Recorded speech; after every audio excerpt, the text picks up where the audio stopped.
Люди планеты Земля, товарищи, братья, друзья, станем все как один и новый мир создадим.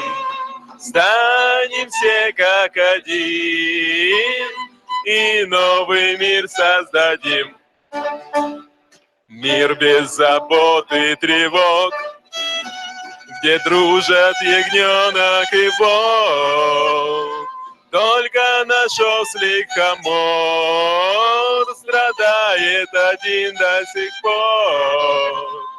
Только наш ослик Хамор страдает один до сих пор. Бодро, смело, взявшись за дело, распространим кабалу. Вы тело, сердце взлетело счастью, свету, добру. Души сплетаются в круг, сердец победив робкий стук. Замыкая кольцо живительной связи с Творцом. Замыкая кольцо живительной связи с Творцом. Бодро, смело, взявшись за дело, распространим кабалу. Выше тела, сердце взлетело счастью, свету, добру. Бодро, смело, взявшись за дело, распространим кабалу. Выше тела, сердце взлетело счастью, свету, добру.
Только постижением Каббалы мы достигнем цели, ради которой созданы. Поэтому необходимо самое широкое распространение Каббалы в массах. Распространение Каббалы и приход Машиаха зависят одно от другого.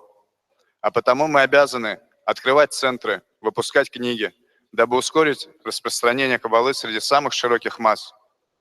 Бааль-Сулам, предисловие книги «Паним Мейрот Вемасберот».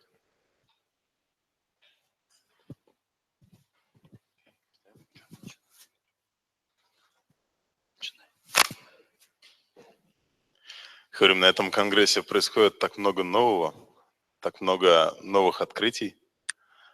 Хочется каждую секунду быть во внимании и впитывать то, что происходит. Работать, работать, работать. Один прекрасный момент. Мы были на дежурстве, были внизу и слушали урок через трансляцию. А на уроке происходило нечто. Рав сказал: потритесь сейчас с сердцами. Возьмите и потритесь. Потом была пауза, а потом он сказал: еще. А потом еще пауза. И он еще раз сказал: еще. И я думаю, а со мной такого никогда не происходило, я не знаю, что это такое. Что такое тереться сердцами? А там в зале что-то происходит, и Рав говорит, у кого-то получается. И я слышу это, а у кого-то получается? А я смотрю вокруг себя и понимаю, что об меня трутся только ноги проходящих через блокпост в это здание. Далеко не все из них наши товарищи. Но потом начало происходить чудо в течение... 通訳がまだされておりません。入り次第、また日本語に同時通訳いたします。Дня дошло, и на трапезе, и после нее. Насколько важно, насколько чувственно для товарищей эта точка, эта терка, которая происходит непрерывно на самом деле. Она здесь. И она направлена именно на цель творения, на то, чтобы слиться в одну душу, которой мы должны стать. Она для всех нас и даже больше для всего мира.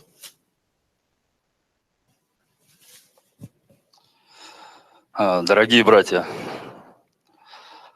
сумасшедшее волнение. Мне вчера сказали, что сегодня я буду выступать на Ишевате. Честно говоря, все думал, что я могу сказать, что я могу из себя вытащить, чтобы впечатлить, воодушевить товарищей.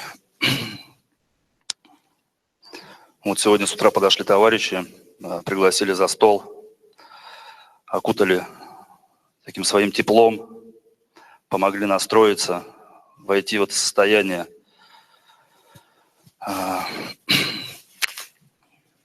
Мы все удостоились, здесь сидящие, такого подарка от Творца. Нас привели сюда и дали возможность стать как Он. Так давайте мы примем этот подарок, не упустим эту возможность, раскроем свои сердца, будем тереться так сердцами, чтобы образовалась трещина в этом нашем эгоизме, и чтобы наши сердца объединились, и через нас прошел свет Творца в массы. Лихаим, братья.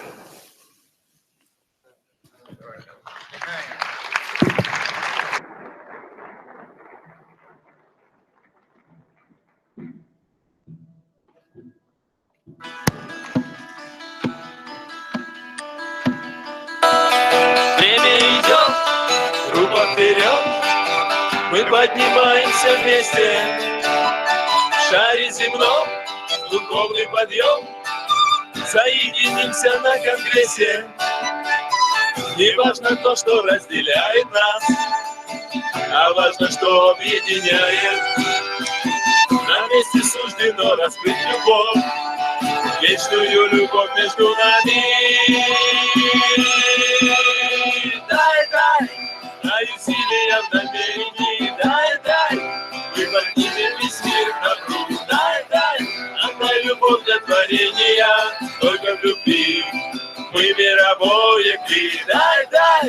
Дай усилиям намерений, дай, мы поднимем весь мир к добру. Дай, отдай любовь для творения, только в любви мы мировое кли.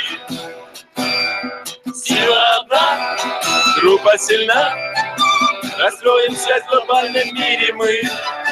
Точки в сердцах, сила Творца, и станем мы опять единые. Ведь только вместе мы сильны. Нам раскрываются духовные миры. Пирамида поднимается наверх. Не нужен ты, вместе вы. Дай усилиям намерений, дай, мы поднимем весь мир к добру. Дай, отдай любовь для творения, только в любви мы мировое кли. Дай усилиям намерений, дай, мы поднимем весь мир к добру. Дай, отдай любовь для творения, только в любви мы мировое кли. Дай, дай усилиям намерений, дай, дай. Мы поднимем весь мир на пруд, дай, дай. Отдай любовь для творения, только в любви. Мы мировое кли, дай, дай. Дай усилиям намерений, дай, дай. Мы поднимем весь мир на пруд, дай, дай. Отдай любовь для творения, только в любви. Мы мировое кли, дай, дай.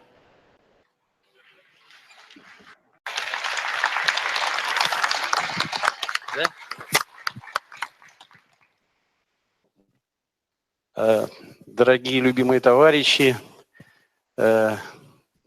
друзья, наше вообще невероятное сейчас вот действие, которое происходит. Ну, тут получилось так, что мы небольшую порцию получили еще до начала сегодняшнего дня, и это придает особую важность сегодняшнему, в общем-то, дню даже. Вот. Хочется сказать о том, что мы все одна душа, конечно, и как это словами передать, непонятно. Мы знаем, что есть шхина, которую нужно увидеть, что она не в прахе, а что это небесная. 英語の、同時通訳がまだ始まっておりません。英語の同時通訳が始まり次第、日本語に同時通訳をします。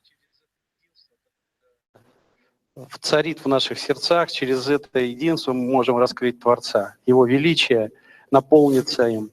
И даже, не знаю, сейчас говорю, а вообще на самом деле у меня в башке только одно. Я смотрю, как бы я вижу оранжевые шапочки, это ребята-распорядители, и у меня в башке только одно. Они успевают там стулья поставить или нет? Они успеют накрыть столы или нет? Вот такое состояние, не знаю, с чем это связано, конечно, не могу понять, но это так, и вот, не знаю, уже нет разницы вообще, мне кажется, сейчас мы пришли к такому состоянию, что ты смотришь на лицо, а лица ты не видишь, ты видишь только эту точку в сердце, которая стремится к Творцу. И это то, что нас объединяло, объединяет, и то, что мы должны, не знаю, мне кажется, выпистывать так, чтобы никаких других желаний не оставалось в нас. Ну, пусть они остаются, ладно, Бог с ними, но внизу, там, чтобы они не отвлекали нас от этой великой цели, которую мы получили от Рава, и, да, ну, слава Богу, и от группы, конечно. Лихаем Найбарух.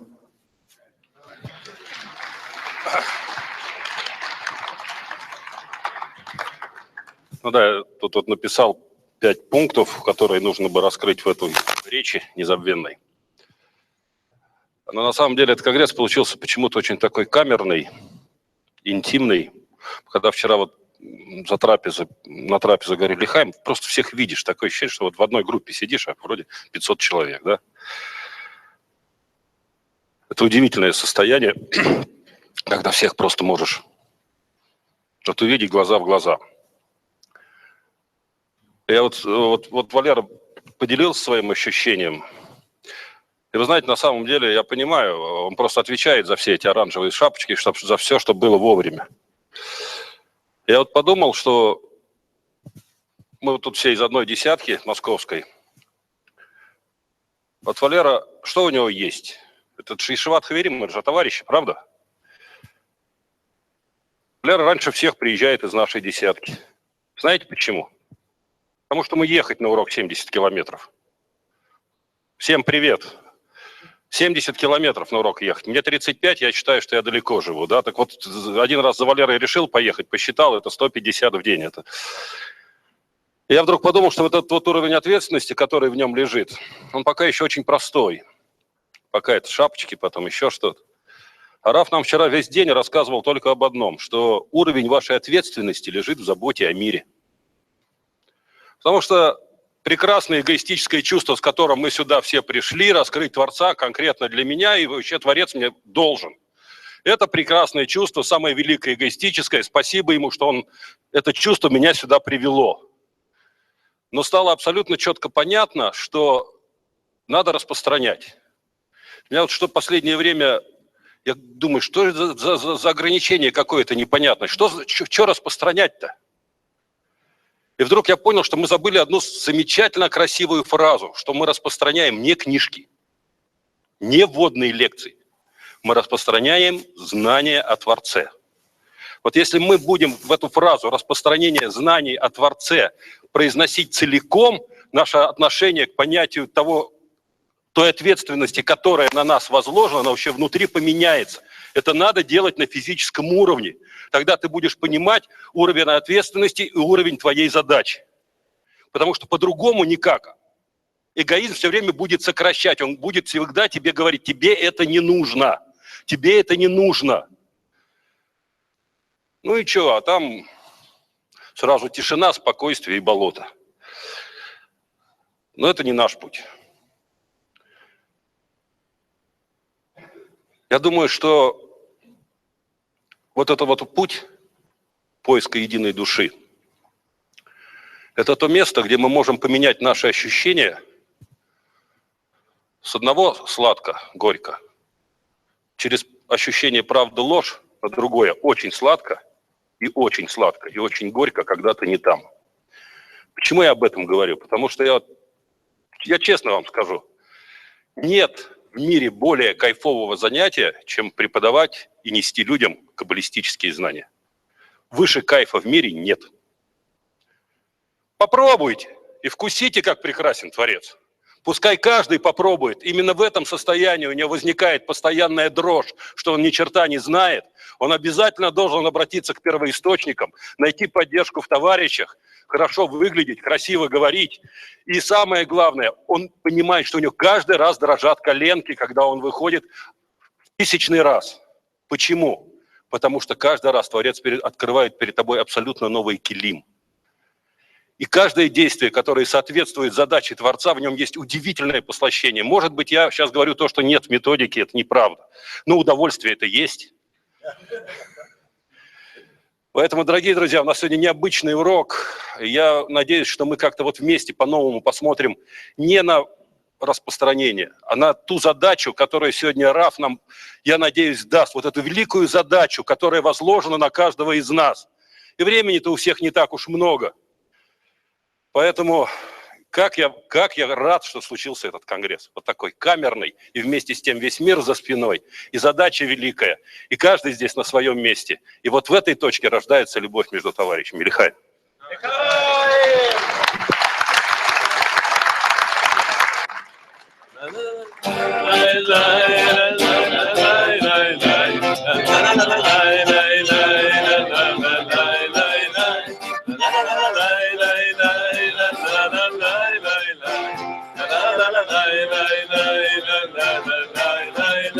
Товарищ мой, давай пойдем с тобой туда, где мир является мечтой, где нет нужды, страдания и бед, где сможем мы на все найти ответ с тобой, мой друг. Мы сможем все пройти, ведь стоит жить ради такой мечты. Улыбнись, улыбками людей растворись. Желания друзей пусть всегда горят у нас сердца, как одно, без края и конца. Давай, давай, для всех споем, мой друг, давай, давай. Изменим мир вокруг, давай, давай. Соединим сердца, давай, давай. Поднимем небеса над землей. Останови закат, мир елим. Не сомневайся, брат, юный, объединение в этом рад. Наше спасение не унывай. Если померкнет свет, давай, давай. И в этом весь ответ. Улыбнись, улыбками людей растворись.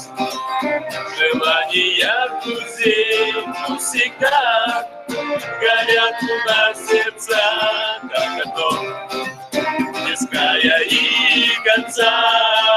Давай, давай, для всех споем, мой давай. Изменим мир вокруг, давай, давай. Соединим сердца, давай, давай. Поднимем небеса, ла-ла-лай. Ла-ла-ла-лай-лай-лай, ла-ла-лай.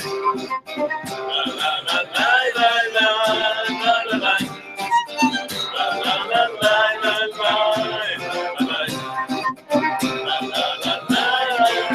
давай, давай. Я здесь поем, мой друг, давай, давай. Изменим мир вокруг, давай, давай. Соединим сердца, давай, давай. Поднимем небеса.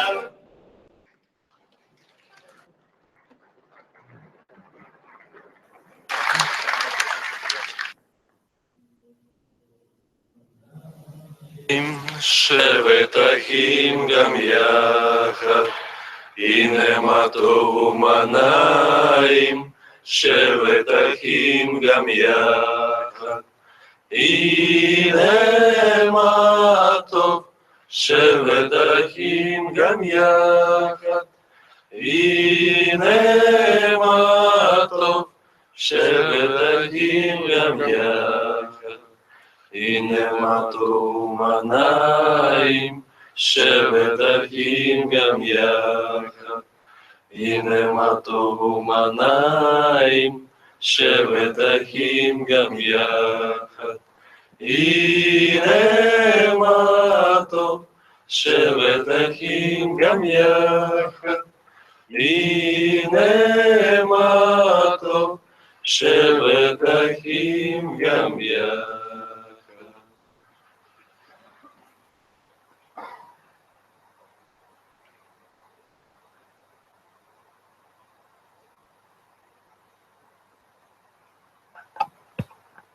Лихаем. Раз.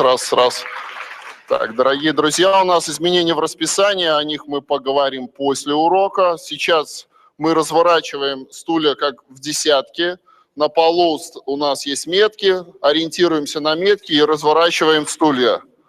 Все вместе делаем. Напоминаю, что у нас конгресс проходит в постоянных десятках, каждый находит свою постоянную десятку и садится. С фокус-группой сейчас приглашается 4-я московская десятка. Пожалуйста, делаем это быстро. Распорядители, просьба помочь организовать стулья.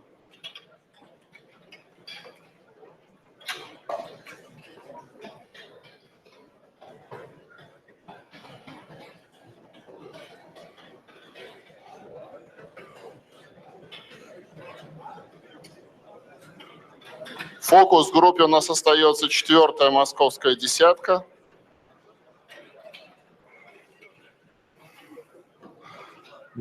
Там, где не хватает до 10, просьба поднять руку. Лучше, чтобы была полная десятка. И просьба выключить все мобильные телефоны, либо поставить их на беззвучный режим.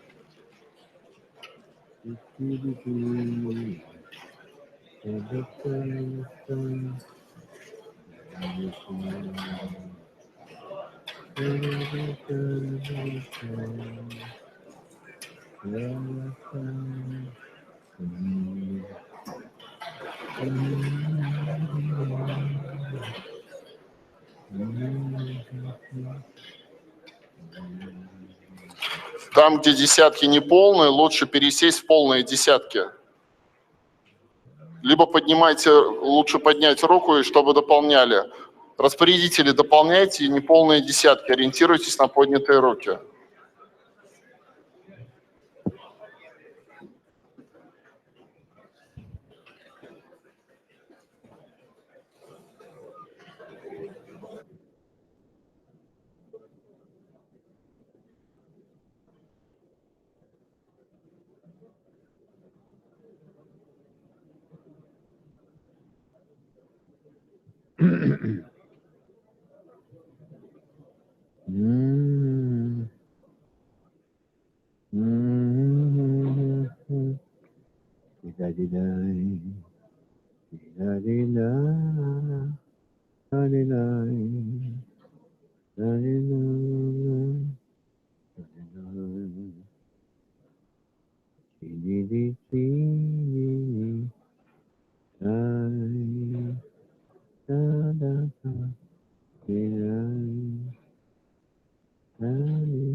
Может, обнимемся перед уроком? Maybe we can hug a bit before the lesson.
Я очень рад тому, что я приехал. I'm really happy I came here. ここに来れてとても嬉しいです、本当に。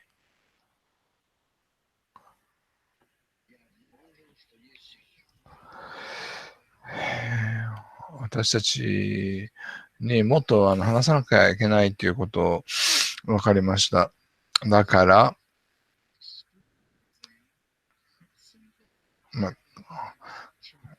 カバラの真実について吟味します。3つの状態しかありません。それは私たちの世界にいる世界、私たちの五感を通して感じるというこのような感覚。つまり、完全なる、支配、クリエイターからの切り離し。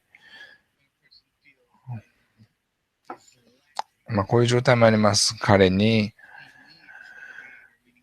クリエイターが必要である。クリエイターが隠れているという感覚がある。どっかにいる。それに対する必要性があるという。で、また、そういうクリエイターを見つけるという状態もあります。この3つの状態。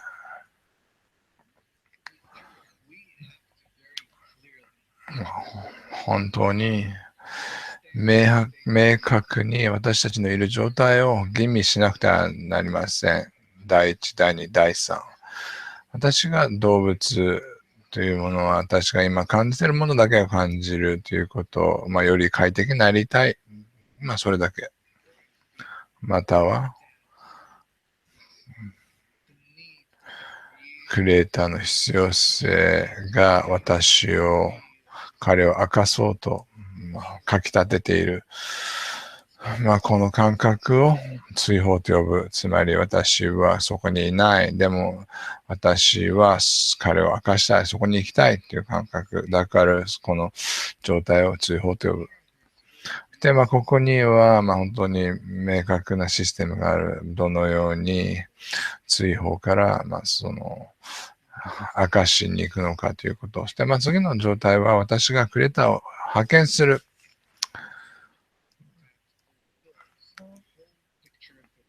全世界のこの絵の中を満たしている。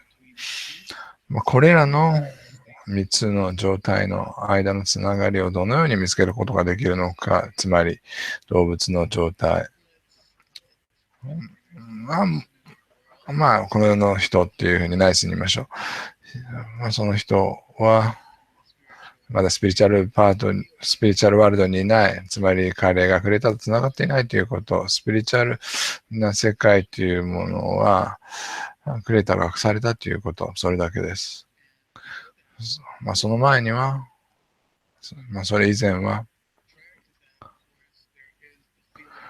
もちろん、クリエイターの不在というもの、彼を切望する、彼に憧れるということ。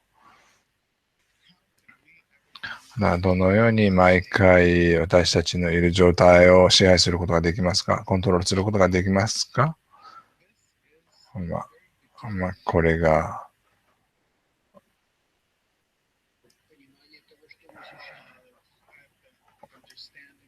理解、私たちが存在しているという理解の始めであるということを忘れないで。私はどのように自分のいるその世界を感じているのか。私は単なる動物である、草を食べているような感じ。だから私の世界に対するその態度というものは、まず最初に私はもう人間であると言わせている。私が存在している。気づいている自分が、世界に対する何らかの関係性で、存在しているということ。今の実際の状態から、その将来の状態、何らかの。で、これらの2つの状態の違いというものが、私たちを支配しているその力が明かされるということ、私を動かしている、突き動かしている、この全世界を満たしているもの、でもそれが私に見せる、これは違う変化というものを、この世におけるそういういろんなものの変化を私は見るして、この支配する力のシステムのを見る。それがクリエイターが明かすということをして、私たちは世界を支配しなくてはいけないとリマインドしなくてはいけない。確認しないといけない私が、私のこの、つながっているのか、または動物的に切り離される状態なのかという。私はこう感じる。私の世界においてクレーターがいないと、その支配する力が何のためなのか、どうしてか。私、絶望する。本当に渇望する。なんだか、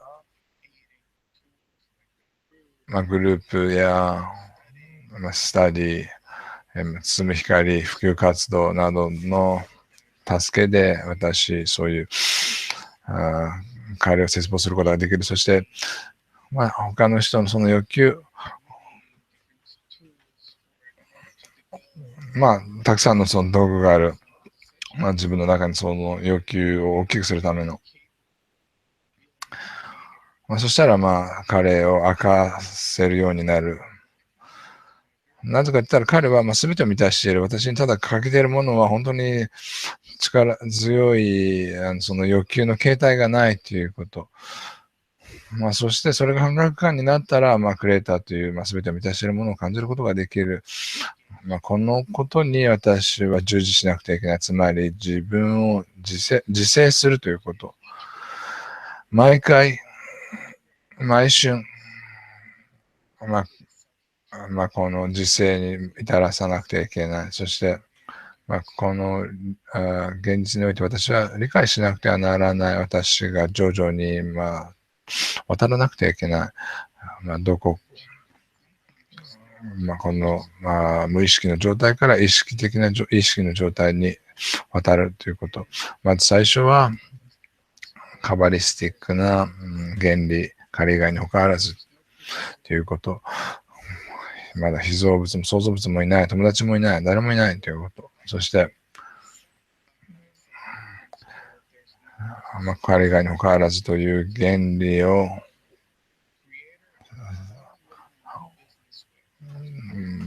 受け取り、クレーターと一緒に、そのビジネスをしているというふうに見なくてはいけない。で常に、私が彼と反対にある、対抗しているということ。そしてその後に私は、クレーターが私に示したことの結果として、私の内面に、その私の外で、これは全てというものを示している。私が明確な、感覚を獲得するために、彼を明かして、私が彼を明かすために、もともと私たち、果たさせるために、その生まれたての赤ちゃんというものに、抱っこして、本当にそれを教えてる、その教育させている、そのようにクリエイターは、私たちに影響を与えている。だから、私が自分自身を彼以外に他あらずに結びつけた後に、この彼以外に他あらずという、本当に明確なその定義がある。その後に、私のこの取り囲んでいる世界というものがクリエイターが私に対して見せているということ。で私が皆に対する正しい態度を出したら、彼がを発見することができる。彼が現れることができる。つまりそれっていうのは、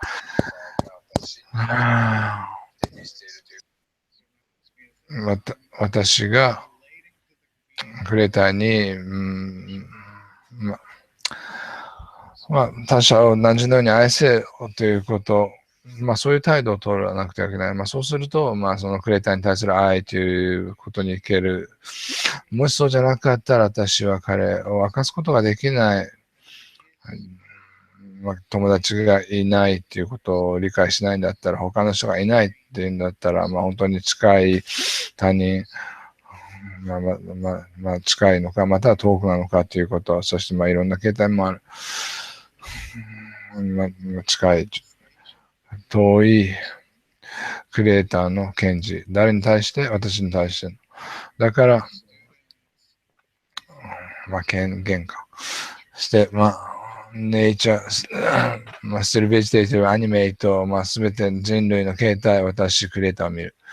このように彼が私に明かされる。私がこれらの要素を自分に近づく程度に応じて、この、鉱物、植物、動物、それを近づけるってどういう意味なのかというのは、彼がクリエイターである。彼がクリエイターの権限であるというふうにするということが近づけるということ。クリエイターがこの全世界を満たしている。どこに他の人がいるのか。他の人は私の魂の一部です。それが私にクリエイターを見せてくれ。私は誰かと言ったら、私は単なる点である。で、そこから、その、明かすということ、啓示を、行為をする。だから私が、違う、こういう吟味に取り掛かるなら、私たち、技術的なもの、つまりどのようによりよく、普及活動するのか、よりよくスケジュールを立てるのか、自分のために。私たちの間のこの吟味の手段というものは、怒りを持ってやってはいけない。誰かを憎しているとか、憎しんでないとか、このようにあのようにっていうことは存在してはならない。なぜかと言ったら、私たちは今、クリエイターに取り組んでいるから、と一緒にやってるから、私たちのそのフレームワーク、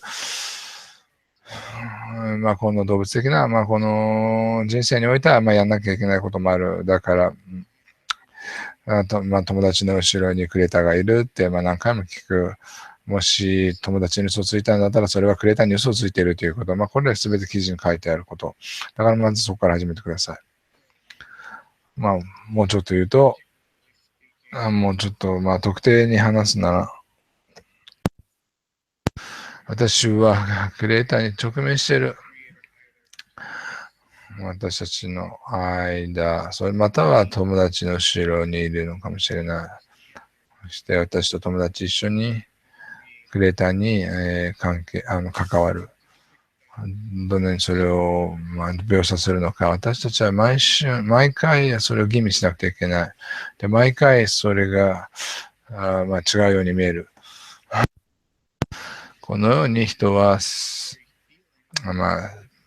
分の中に必要な感覚を果たさせるクリエイターを明かすための、もし全瞬間においてクリエイターが、彼に与えるなら、オファーするなら、クリエイターの感覚期間の用意をしてくれるんだったら、この、普段のこの人生においては、それ、クリエイターが私に見せていることに対する正しい反応というものを消化することができない。その毎分、毎秒、毎時間、毎日。普通の人は、それ考えない。それに対して望みがない。望みを持っていない。だから、クリエイターが私にいつ明らかになるんだろうって。でも彼は全く自分自身を再教育していない。毎瞬間。毎回。クリエイターが私に、毎瞬何を見せるのかって意味していない。だから、彼にあるものは問題、すべてのものから隔てられるということ。クリエイターが、彼に影響を与えている。一緒に働いている。だから、そのことに対して感謝しなくてはいけない。これらの障害。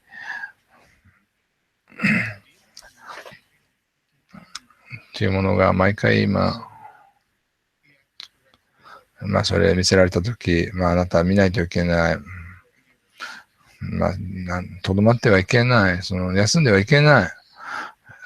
休まないで、本当に、エフェクティブなやり方を探さないといけない。自分のその性質の中で隠れてはいけないあなたの性格の中に、例えばロバが動かなくなるみたいな。その意味は単に、それが死んだということ。あなたは、それを埋もらして捨てなくてはいけない。それで友達に見せなくてはいけない。彼を埋めるということ、土の中に。そして私が彼に対して何かその死んだ人みたいにかかっているということ。それ象徴的に。正しく、すぐに、反応しなくてはいけない。つまり、クレーターが目の前にいるんで、クレーターの前に立たなくてはいけない。そして、ロバみたいに、四つ立ちで立つみたいな。何かできますか？何か変えることできますか？そして、もう一方では、友達から去らないということ、後にしないということ、常に自分自身を責めているということ。私、毎回内面的に、自分を責めている。自分こうなんだろう。それっていうのは本当にゴミみたいなことをやんなくていい。私たちは、この本当に明白な、そういう内面的作業に取り掛かんなくてはならない。とても興味深い。あなたが本当に、自分の深いところに入ったとき、その素晴らしいそういうシステムというものに入ると、そのクレーターが本当に子供たちに教えてるみたいなことをこうやって作るんだよって、こうだって言って、でもその外には全く何もない。この私たちが発見している、この問題、この環境にある、そしてこれらの感覚というものを全て集めたら、クレーターが現れる。だから、本当に友達の後ろにクレーターがいるということ。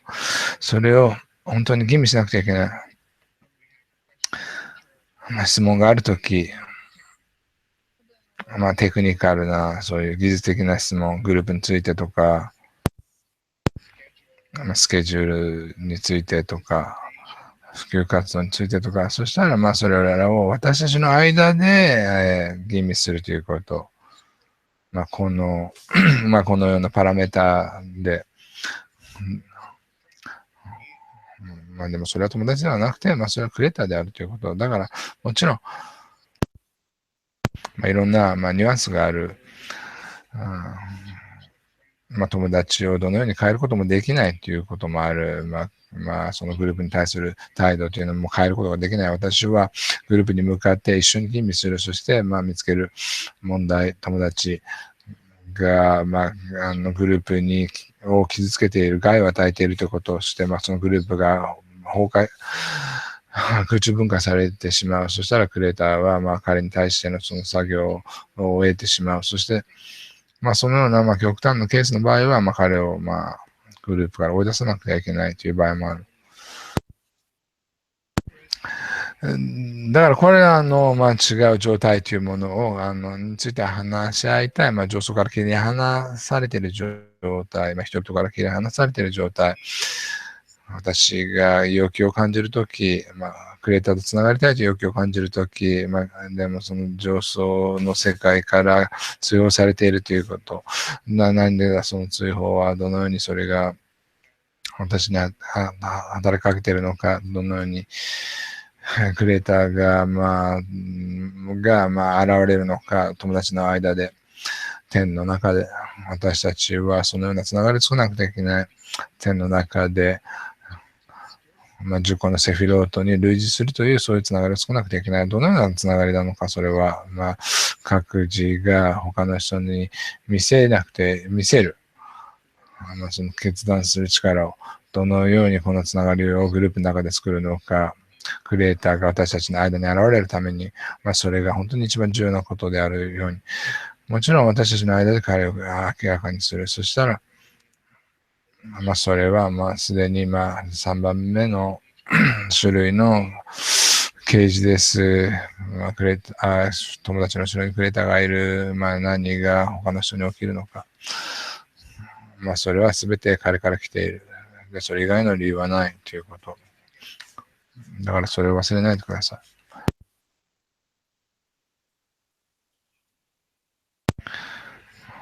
それを忘れないでください。それは本当に、基礎的な原理です。そして、欲求を作ることによって、つまり私たち自身を作ることによったら、本当に、明白に彼が全てを決める。その欲求に何をするのかということを全てを決めているのは彼であるということ。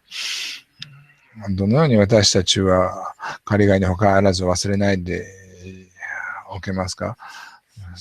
私たちのその全ての関係性において、私たちのその、全世界に対するその関係性において、お願いします。何かアドバイスください。彼以外に他あらずということを忘れないでおくということを私たちの関係性においても、世界との関係性においても。はい、どうぞ。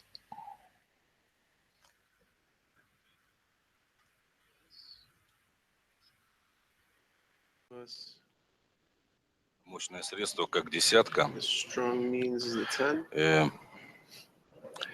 Товарищи, которые находятся рядом со мной, они, делая определенные действия по объединению, в общем, мы тем самым друг другу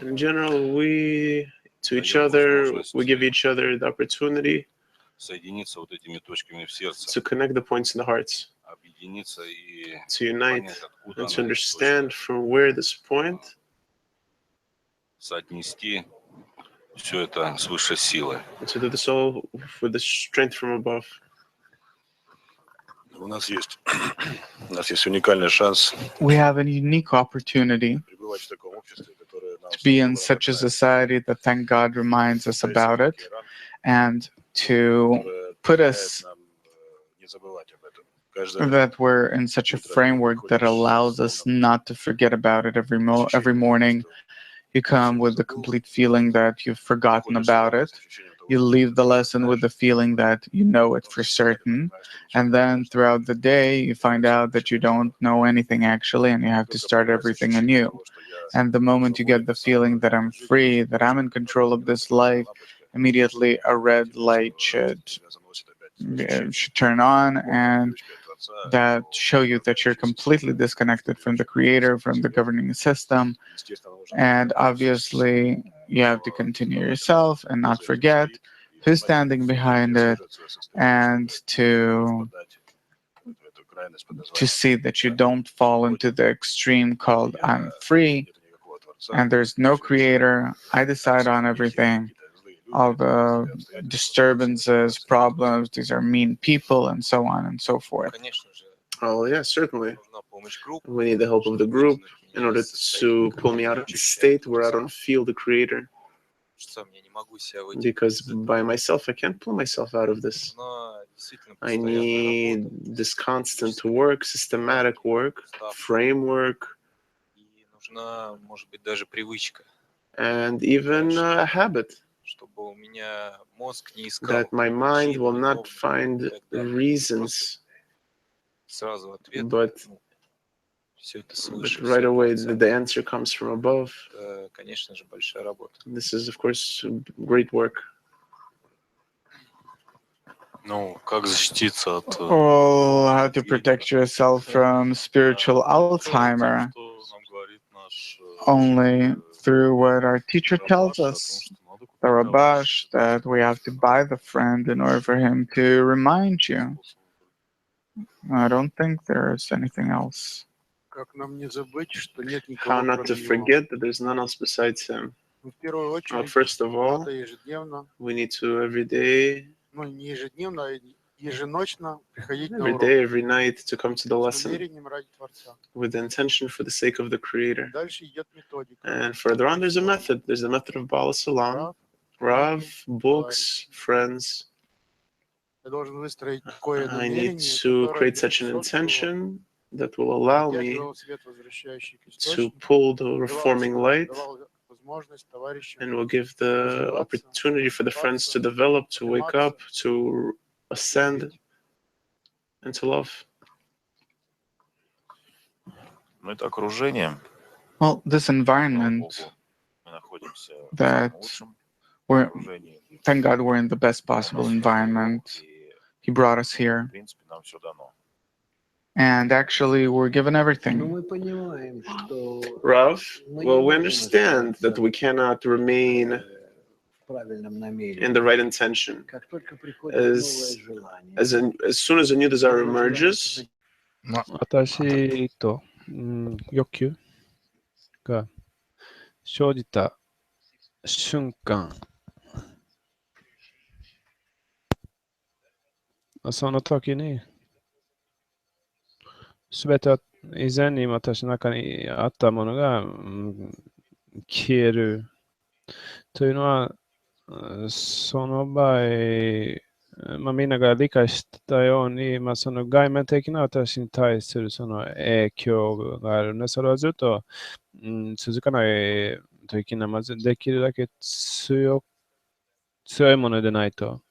それがそこにある、そこで私を影響している程度において、そして私はその影響の中に今入る程度において、そこを彼がよからずからも離れない。すべて私に起きることは、ただ誰か外に、あそこに誰かいる、なんか私を見てる、そうこういうふうに、すべてその外のものをクリエイター、だと理解できる。しかし、それは人に、グループに確定、その人、誰かにそれが起きたら、そこで、クリエイターは、その友達は、この人の場所ではないというふうに、彼が、そのような欲求を人に与える、グループに反し出す、その被害を与える。でそこで、すべて、それらのことの中にクリエイターがあるというふうに感じないと。それは自分を、もうその他の利己的な、その欲求の上に上げる。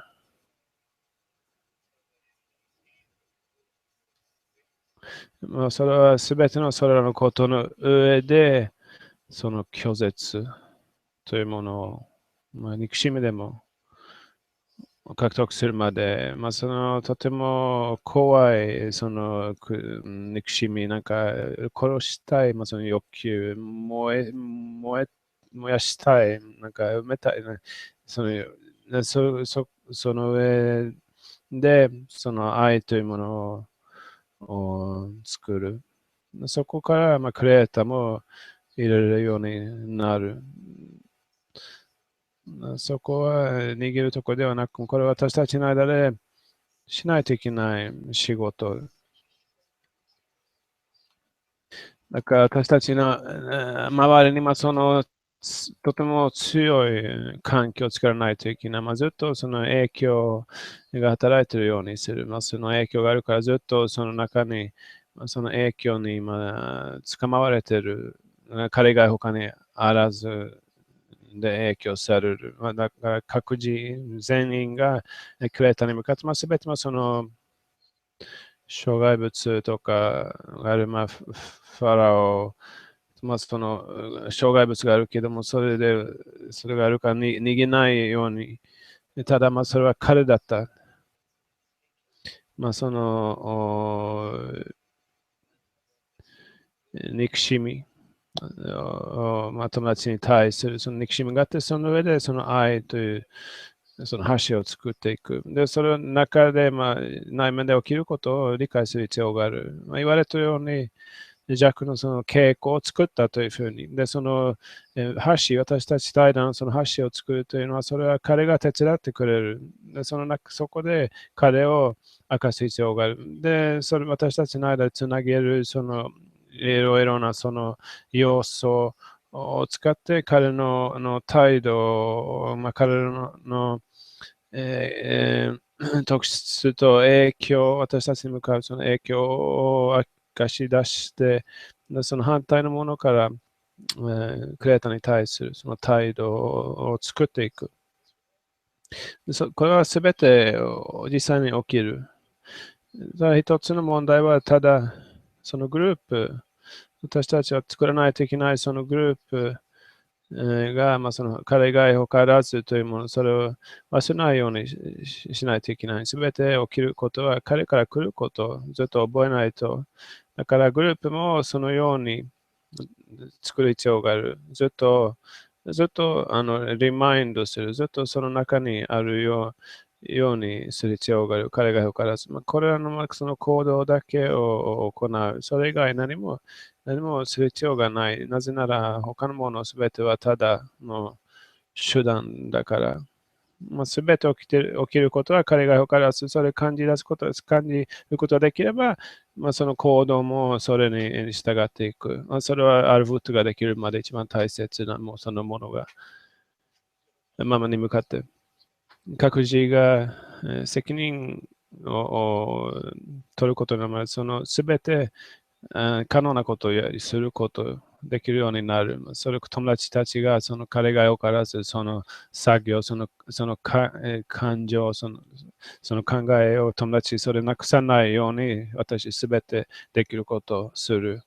この世の中で誰を扱っていることをずっとリマインドできるようになる。どのようにそのようなグループを作ることができますか？それは質問です。お願いします。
だからそのような雰囲気を作るアイデアを聞きたい。ずっと一緒に感じる。彼がよからずという、それをずっと意識できるような、その内面、その感情をどのように具体的に、そのプラクティカルな実践的な、そのアドバイスを互いに分かち合ってください。なぜなら、その最初のその接触の点、そのレベルに到達するためにこれしかないから。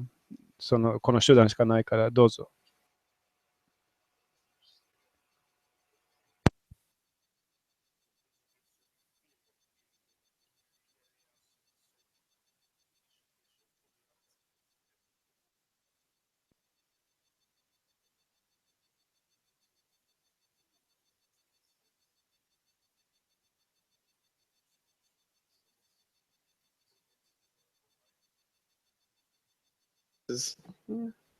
Is the first means. I remember that when I only came to the group and I was a newbie.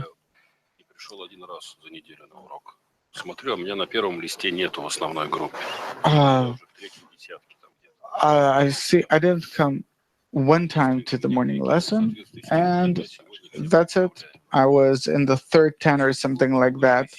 Immediately, I was thrown out to the third circle accordingly. So I want the same attitude, the same relations between us. Suppose tomorrow I'll have a new job, and I'll say, friends, I'm coming only twice a week, and I'll send further away, and until I'm corrected, or I say, this is how I am, do whatever you want. Come, take me, drag me, call my wife, whatever you want. Meaning, I want to relate to the friends as the force that controls me.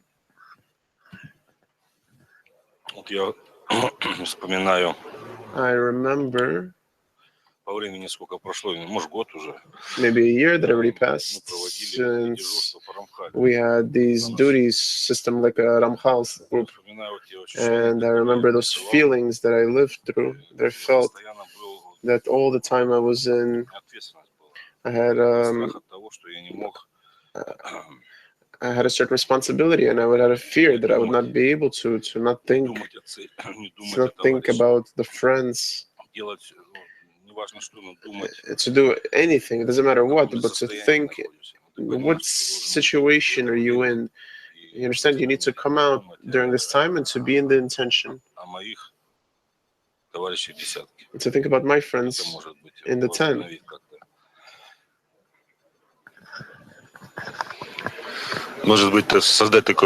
Maybe create this bank of impressions.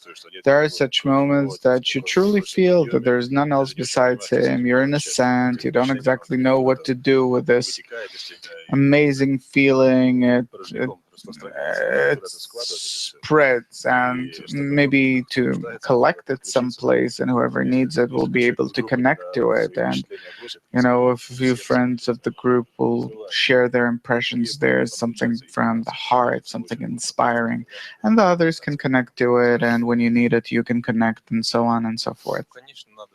Certainly, we need to create as much as possible these external physical means that will remind me that there's none else besides him. It could be anything. It could be the duty, the Ramchal duty style, an action to help others and help the friends. But from another point of view, here there's the question of the method. If I will worry about myself, that I won't forget, then I certainly will forget about moving to the principle that I need to help the friends not forget. Here, certainly there is this inner transition is very important. Well, to feel the sense of responsibility for another person always awakens you. My offer is that maybe 10 people are too many, but if you're responsible for one friend, they'll ask you, the friend's not here, why not? And this more intense kind of connection, tighter kind of connection, is more obligating. Or many times there's like this, when I had a car, then drive the friend to a lesson, and many times you find out that he wakes you up because you have to drive him to the lesson, and this and that. All these different kinds of ties that we build between us, they help.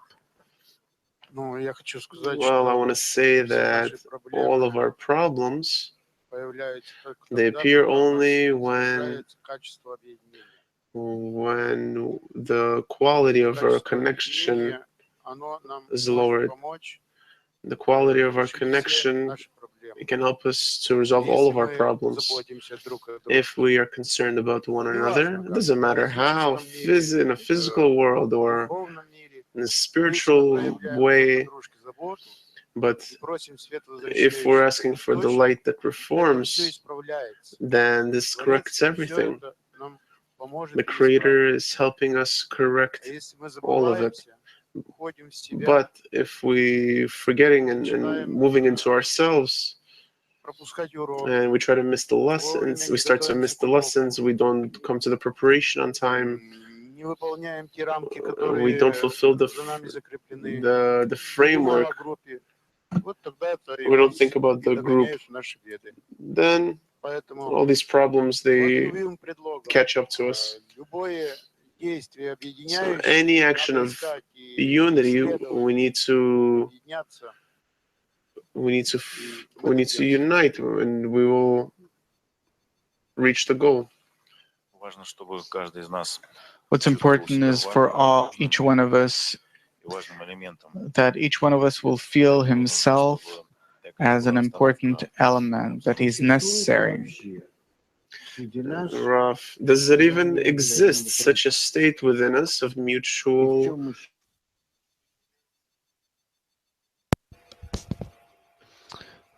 相互保証はどのようなものの中にないといけないですか？さっき言ったこと以外、何か他の場所ありますか？そのアルブトというものを起こす必要がある場所ありますか？他に存在しますか？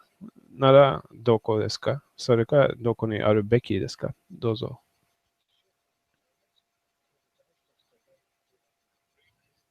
クリエイターはすべてを行う。それは彼が私たちに任せること以外で、その部分、彼が私たちに任せるその部分は何ですか？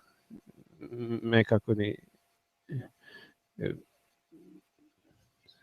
その彼が私たちに任せるその部分、彼が何もしないそのところ、私たちそれをどのように満たせばいいですか？そこで彼が私たちに現れる、明かされる。We have to fulfill that gap. We have to come closer to him as much as we can.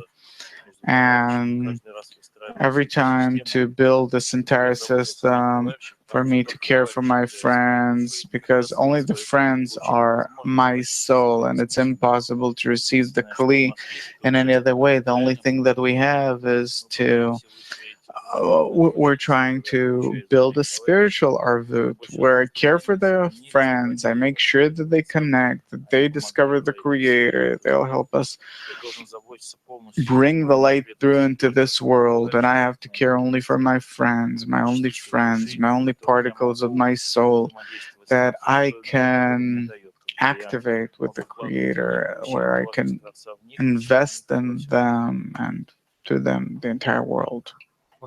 The arvut already exists. My work is to invest into this society, and that through the Creator to establish the society. This is my work. Yeah, I agree. The work that we call making an effort, exertion, this you can fill this gap only through your efforts.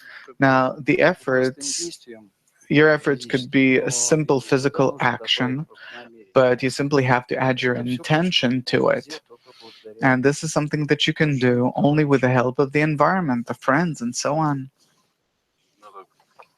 I understand that he brought the friends to the group,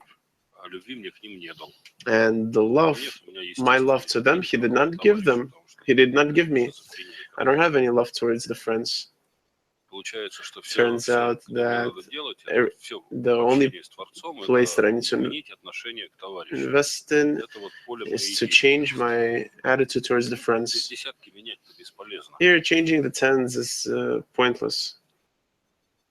It turns out that yesterday we were driving from the Congress with Dima, and we were talking about it and saying that turns out my entire prayers for him to give me the strength to turn to him so that I would love the friends, or at least to want to love the friends, because there's nothing else. Everything else is in order for us. It's okay.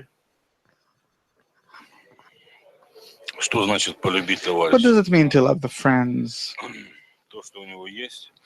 It means that what he has and what I have is the desire for the Creator. And the efforts that we put in, despite despite him constantly separating us, but still we're trying to fill up these gaps with the greatness of the Creator, and you have to do all that according to the measure of truth. Well, I don't know, at least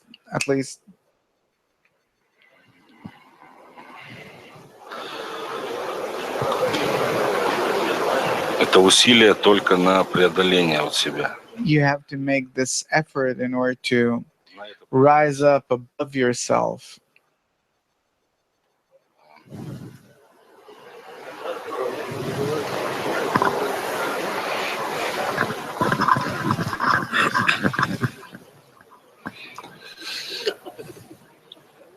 Но да, есть у нас поручительство, потому что мы We зависим have to serve our food because we depend on one another as much as we don't like this. Мы вообще должны заботиться о любви к Творцу или о любви к товарищу. We need to.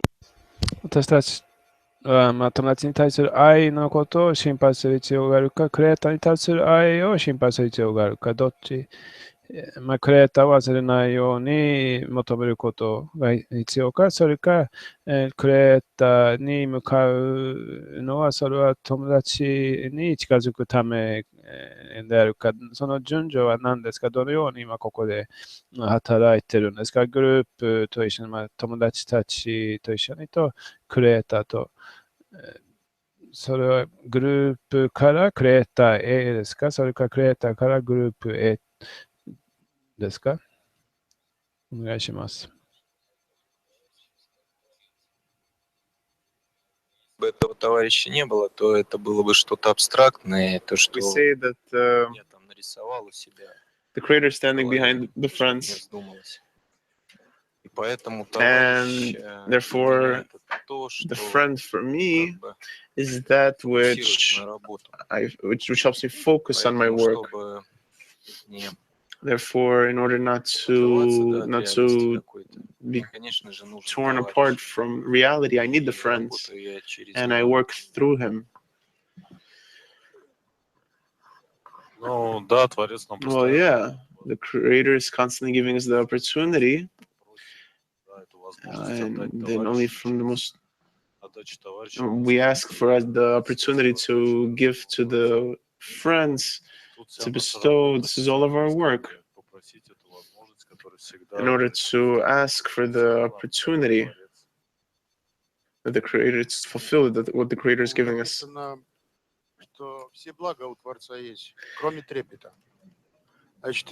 They say that the Creator has all the wealth except the fear, and we need to unite in such a way that this fear would be found within us. So who do I turn to? There are times when I turn to the group. There are times when I turn to the Creator. If the Creator is already found between us, if I feel that, if I've attained such a degree of attainment that I really see that between us stands the Creator, then I ask him to give the friends the most important quality, which is to love the friend as yourself. Yes. There is no Creator. There's only the friend and my connection with him. Yes, it's a very complicated question because besides me and the Creator, there's nobody else. The Creator is in all my friends, and within them, I reveal myself that's playing with the Creator, and only through the friends, I can establish this relationship to the Creator. And only investing into the friends can I build the Creator, because the Creator is the quality of love between us, especially the love that we need to engage in, because this is what the Creator gave us. In order, first of all, we come to love between us, and then we come to equivalence. This is our task. To turn to the Creator through the friends, we need to first build this connection. Это очень жестко. So to ask the friends what you want from the creator, it's a little harsh, but I turn to the friends through this connection that we build. Yes, for us, the group is practically the creator. It's the higher degree, and here it happens this way and that way. Скажем, в наших взаимодействиях с товарищем некие When I reveal these things, Rav, when I begin to start working with the group, グループと一緒に働き出して、グループを勝利し出したら、徐々に少しずついろいろ問題が発生し出す。で、クリエイターはそのことで私にチャンス、機会与えてくれてる。それらの問題、解決することで、その愛のその橋、ブリッジを作っていく。そこで彼がグループで現れること、その条件を作っていく。で、そのように、友達の、グループの友達とみんな、認識できるようになる。そこで、クリエイターも認識、クリエイターも現れることができる。他の場所がない、私たちの間でしかできない、それ。だからずっと、常にそれを互いにリマインドする必要がある。クリエイターが私たちに向かっていろいろなそのような問題を与えている。で、そこから、それらがあるから、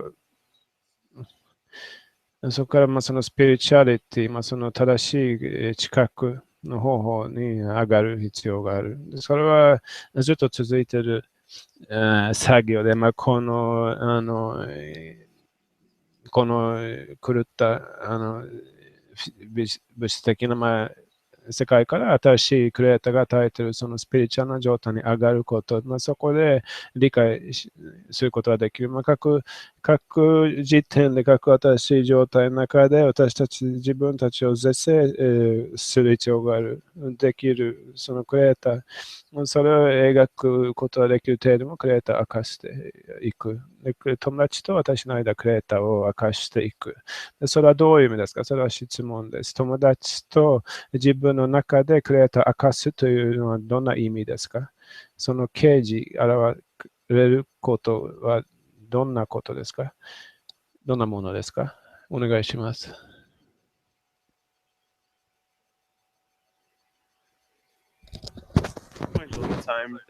All the time he's shaking me up.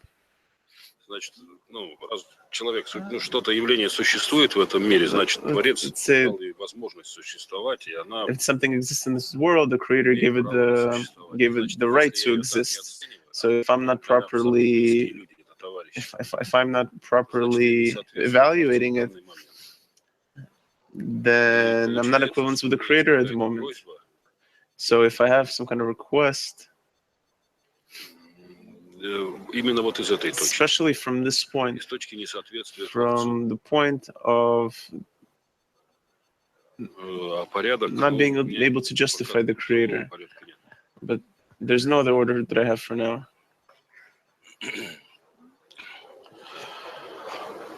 Но то, что я... То, что мне показывают, вернее.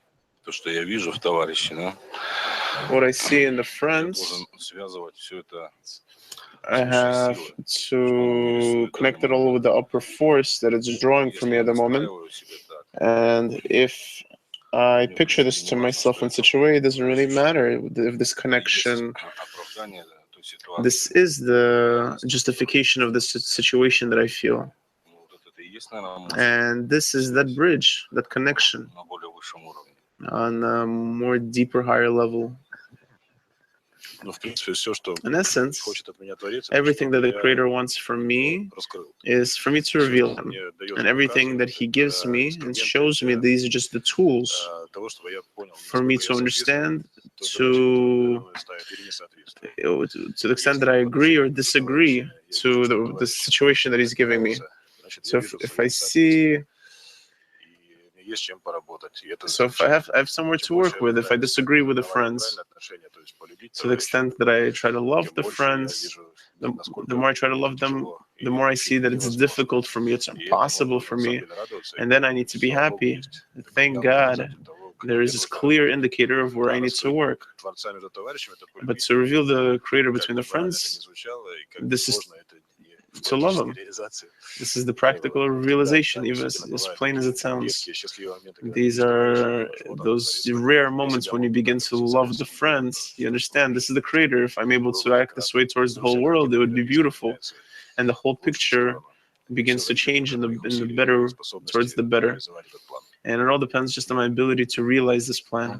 Yes, this is the revelation of the Creator in the friends, is the revelation of the connections. Before, I found in my egoism and I love it. And then I begin to reveal the desires of the friends as my own, that I want to fulfill his desire. In essence, yeah, you guys said it all. But the desire to reveal the Creator, from what? From the desire that the friends will reveal it. And here in this closed system, Тут, наверное, самое важное, the что most important here is that the friend and you will start to feel this altruistic force. It's not attainable. It's something from above that's given. And it's really different from everything else that you have. To reveal the Creator in the friends, this happens from the growth of the aviyut. This allows you to see how the Creator is revealed. If there's a aviyut that I know on top of which I can rise, it's as I've created the evil inclination, I've created the Torah as a spice, that if I feel this aviyut between us, I rise above it, and I use the mitzvot. Rav, is the revelation of the Creator dependent on two friends or on one? 10, yeah. But right now I'm talking about this type of question.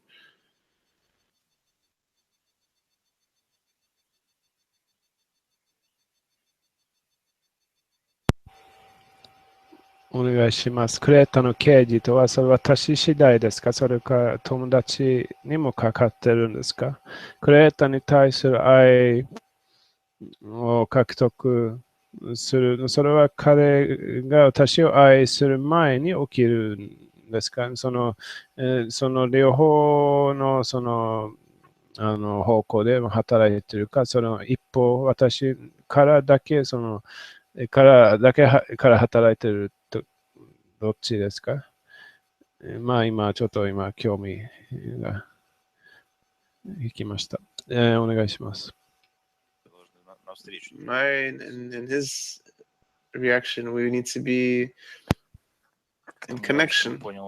I didn't really understand the question, because from one point of view, we're talking about Rabbi Yossi ben Kisma that try to put himself lower than his friends and to use the Hisaron to connect to them and to rise to the Creator, but at the same time, we're not found in his degree. So my only chance is to place myself into the friends and to evoke him through my prayer, through my attitude, that he would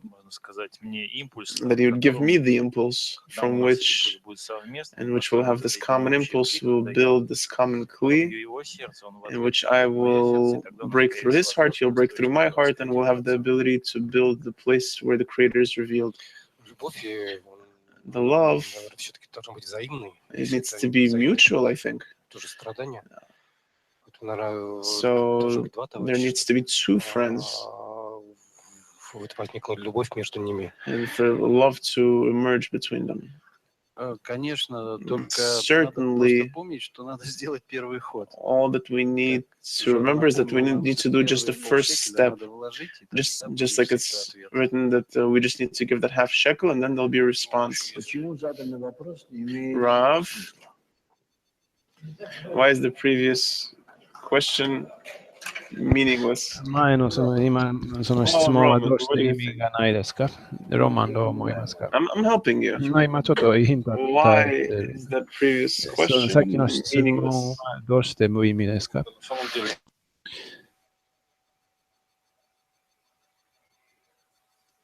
なぜなら彼は私を愛しているかどうかわからない。彼もそのふりしているだけかもしれない。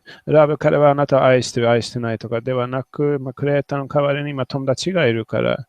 だからその質問とは、全てはもうすでにあなたの手の中にあるから。じゃあ違うふうに教えてもらえますか？ The moment I agree with it, これは素晴らしい。then the moment I see the creator instead of イ the メージ friend, だ。クレータ that's ー it. を、友達の代わりにクレーターを見ることができれば、それは本当にそこで、もうちゃん If と I don't see the same greatness of the 動いてる。 goal で in もそれ him, がまだ動いてな then けれ I ば、それに向 could かって努 talk 力 to a しない cat といけない。 with その the 友 very 達 same もその success, ゴ or a ールの glass and search for the creator here. 友達を抜く And こと the でも話 minimum でもいい for a し、 group グ are ルー two. プのその So I need some kind of contact with them, or the greatness of the 彼ら goal, ともその or 接触 as Rabbi Kizma が saw 必要。その his グループの students, 重要性が必要。 even though they were newbies, as great. Yes, while I'm not corrected, I see this moment where I justify and I connect everything to the higher force, and it turns out that there's none else besides him. But on the way we'll feel it as such that there is such a connection, and we need to correct it. А вот нет никого, кроме него. Rob, Говорится и обо мне there's тоже. none else. There's none else besides him. Does that mean こ me れ too? は私がそこに含まってるんですか？それか私以外の他のすべての人ですか？この世の中。彼らだけですか？それか私もそこに含まってるんですか？どうぞ。 Certainly, because I'm part of this system that now is in a certain framework, is feeling it as an individual part, disconnected part, but is the same part of the creator, because there's none else besides the creator. Same as me as part of this piece of the creator. Well, actually, there's none else besides him. It's how I have to work towards the world. It's the way I have to perceive it, feel it, work nice state, meaning it's not simply some kind of an abstract concept that I'm imagining, but these are the working principles according to which I have to aim myself at.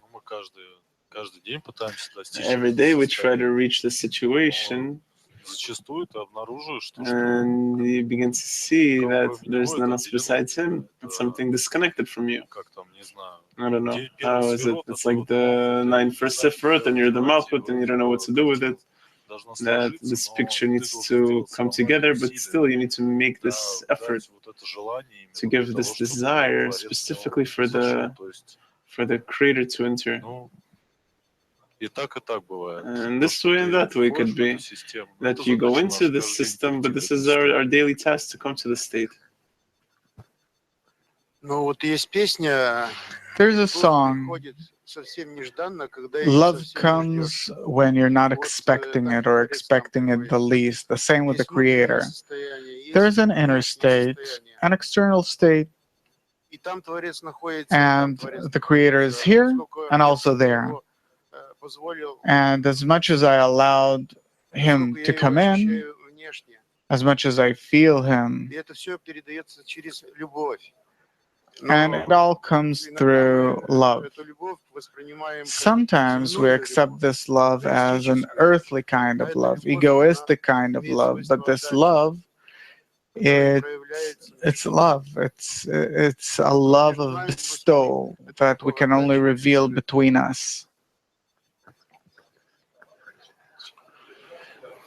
Для этого нам даны все эти образы. We're given all these different means, the friends. But if you say that there's nothing else besides him, just like that, it's pure philosophy. But try to love Roman, and you won't succeed at all. This is all the work.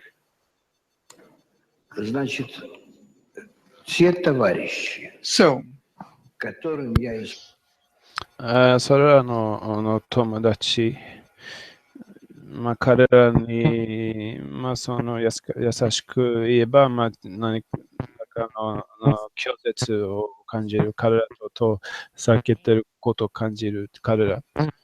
でもスピリチュアルの作業の中で彼らは一番必要なものである。一番必要とするもの。なぜなら、彼らとその正しい態度、正しいつながりを得得することができれば、例えばまず最初はその拒絶の何かの感じて、憎しみ、そこにも到達する。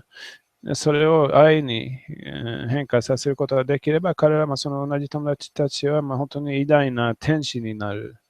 というのは、彼らのことで、彼らの中にもそのクレータとのケータの同等性というものを発見する。そこで私たちの間でクレータが現れる。それは一番その明確な現れ方として。だから私たちには価値がある。例えばロマ・パブロフを愛することが価値がある。彼のおかげでクレータもより強く明かすことができる。他のカンディデートありますか？私も愛しろと。あなたは誰ですか？いや、私はどうしてこれを言ってるか。これについて話しましょう。このポイントも働きましょう。それらの人々、それらの特質、そのようないろいろなその状況、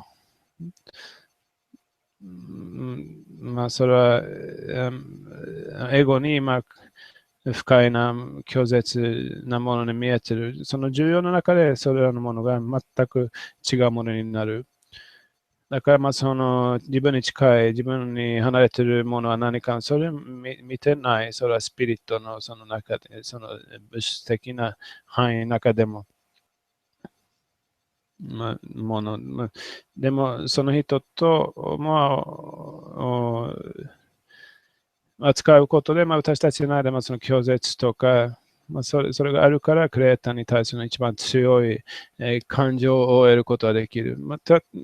話してください。私は自分にどのように説得できますか？この今、その顔を見る。それを見ることができる。見ないといけない。この顔。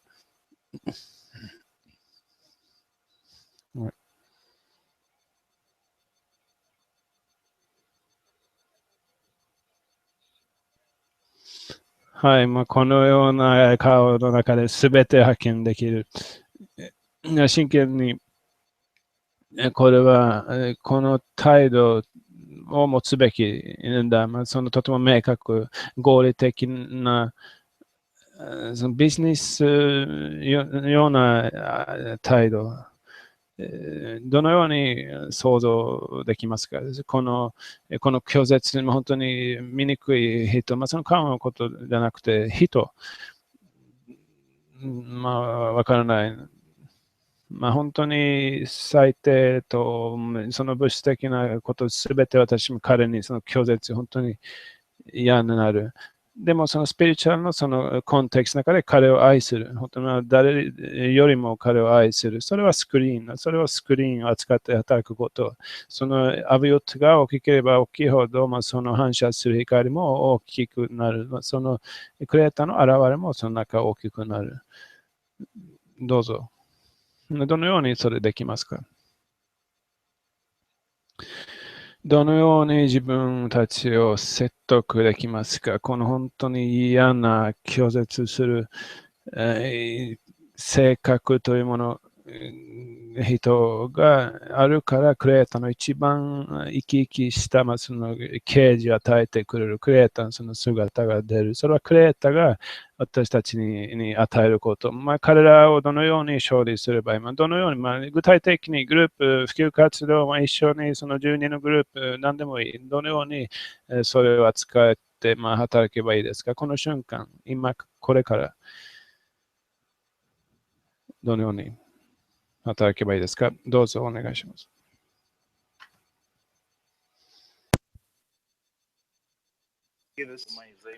If I have this mutual guarantee that we're walking together towards one goal, that all the friends for me are the manifestation of the Creator. And even if my egoism doesn't like it, I still don't show it. I only add the love towards this friend externally, and I try to pray that the 10 will help me and that the group will come to such a state that I will correct my egoistic desire, rise above it, and come to a different state in which I will be able to love the friend. You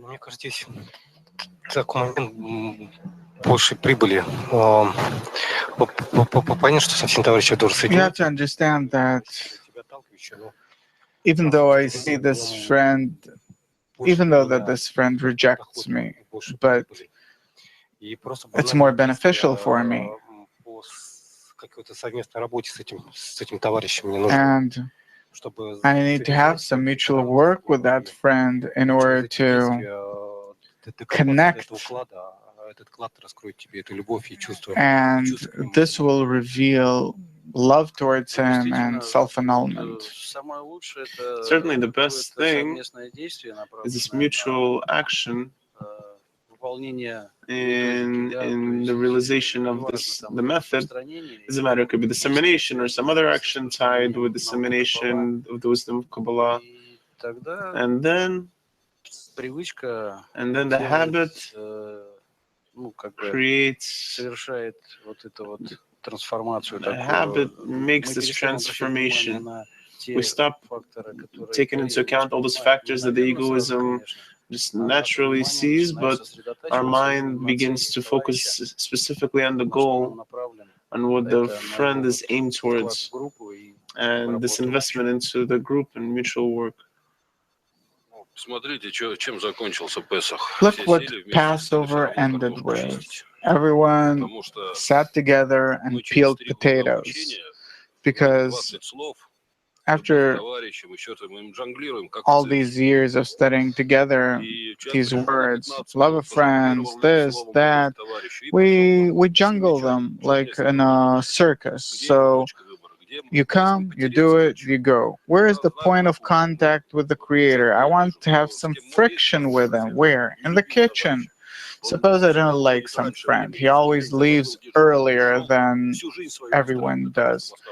But on that day that he was on duty, he rearranged his entire life to stay till the end of his shift. Guys, this is something. He had to leave at 6, he left at 7:15, and follows that I have nothing else but to jungle with words.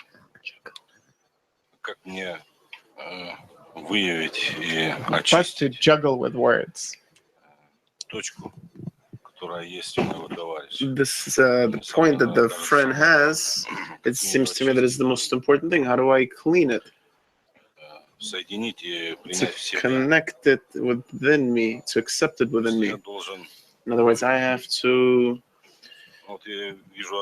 I see one thing that we're uniting right in here now, and we're trying to connect the hearts, the points in the hearts, and all of this just disappears somewhere. But we are somewhere up above. And in such a way, with these points in the hearts, we rise above everything else. When I see friends' unpleasant qualities, why do I find them unpleasant? Because I recognize myself in him as repulsive as it is. I don't agree with it. It seems to me that I have to move away from this friend as far as possible, but actually I want to move away from the work, and I'm shown that this is the place you have to work. And how can I work if I find that friend unpleasant, I have to first of all imagine or depict for myself that he is suffering even more than I am. He has to depict some kind of an idiot, or he has to portray that he's an idiot or something in order to wait for me to realize things. And I have to love him. And practice shows that that's how it is. Yeah, Roman said it correctly, that if simply just to come in this gym and to sit, then your muscles won't grow. Just like this, my work is with the egoism. If I found this place in the group in which I'm comfortable, then I need to know that I've gotten comfortable. I'm not going against the egoism, not rising above myself. So this understanding that specifically you need to work there, where there is this efforts need to be made. Ну, действительно, да, из практики, когда с товарищем там выходишь с распространением, when you go out and disseminate, then you discover such amazing things that it really blows your mind. And it's the inner work that we have to do in order to build the middle line above the rejection. We know that this world is a world of lies, and as much as we try not to go to something more correct, we err. This is the form of the human. If I work with the desire and not with the body, then I enter the desire of the friends, and with this I work. I don't know how else to properly say it. What are Rav, 最低限の必要な求め、要求、友達に対する要求は何ですか？それは彼らを友達として受け入れること、彼に何を感じることに関わらず、そして彼と愛で迎え出す、そのつながりを持って彼に関わることができるように、それするのに最低限の条件は何ですか？その人は友達になるため、スピリチュアルの作業のそのパートナーになるための最低条件。それは私たちの間、そのクリエイターが現れるその状況を作るために、その人はどのような役割を持たないといけないですか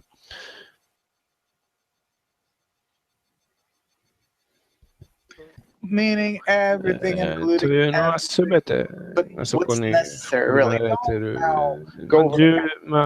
必要なもの、今はすべてというではなく、ただ一番必要な友達と呼ばれることができるその最低条件、それは友達を扱って彼と一緒に働くその最低限の条件、例えばレッスン、セール、食事とかわからない。でも選んでください。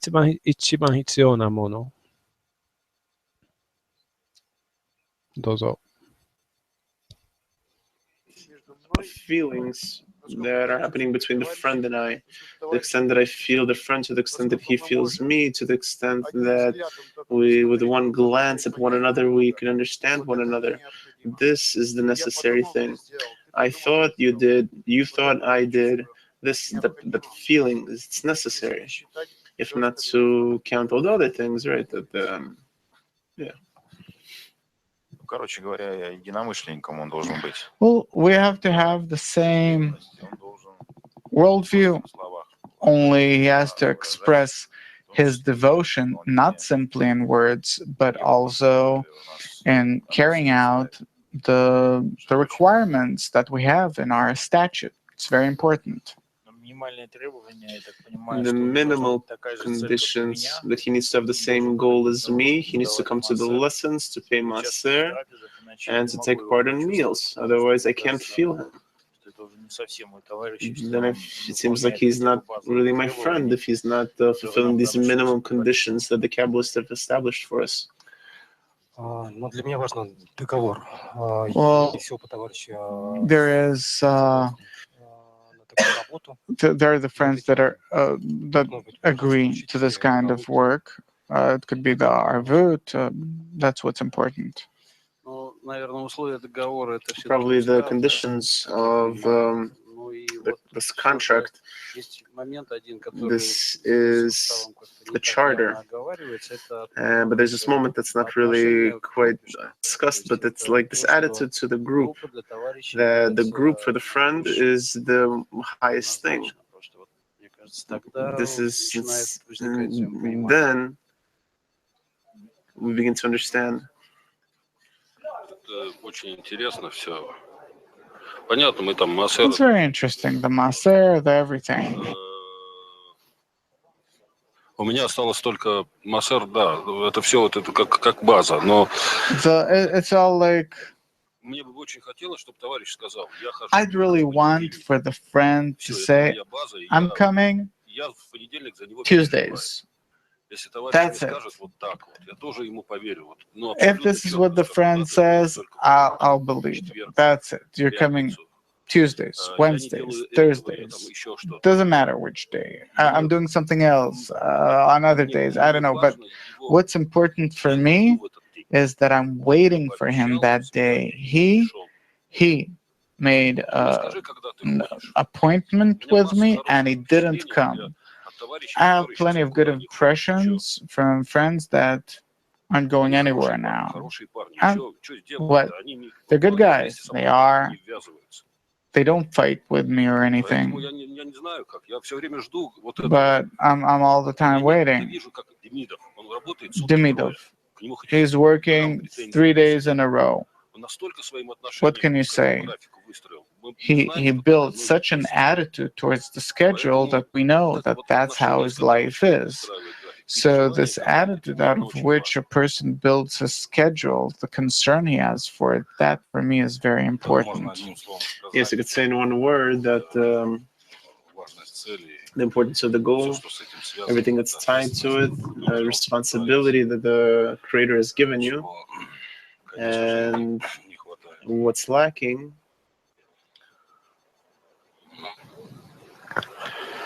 Ответственность. Responsibility. Так в чем же тогда возникает Rav? проблема? So what then?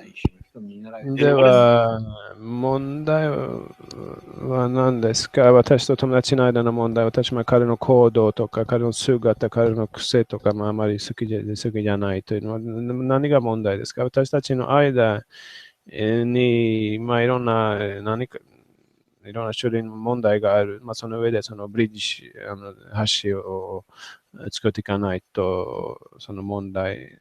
クレーターは何かずっと止めようとしてる。それはどんなことで、私は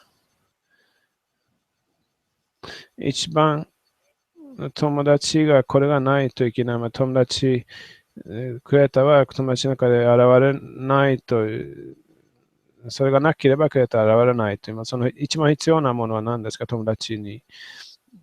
自分にどんなものを想像するんですか？その障害物という、どのような障害物がありますか？クレーターは私たちに何を起こしているんですか？それらの問題はどのような形で現れるんですか？どうぞ。That this attitude towards the method and the goal that we're trying to reach, not to put in there any obstacles. The question is, the way I understand the method, I still understand it through my qualities, and the friend understands it a little bit differently, and this irritates me to no end because he understands it differently from me. And here begins this work that there's certain framework that that he seems that he comes out of these frameworks of what is considered to be a friend, or maybe it's this egoism that's playing with me in such a way. And these are those problems that need to come out and they need to be clarified to the extent that the friend is, maybe his attitude is,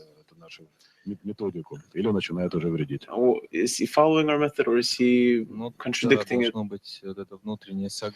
Yeah, there has to be this inner consent that the friend is following the path of Bala Sulam, and the next question is how does he perceive it? But the inner attitude, if it's true, you can always see that. And it's really important for a person to overcome himself, to annul himself. Many times we have conflicts and we discuss something, and you really see how every friend, he annuls himself towards the general opinion. Afterwards, something comes as a result. If the friend is not ready for this kind of work, then unfortunately, I think that only the framework won't help.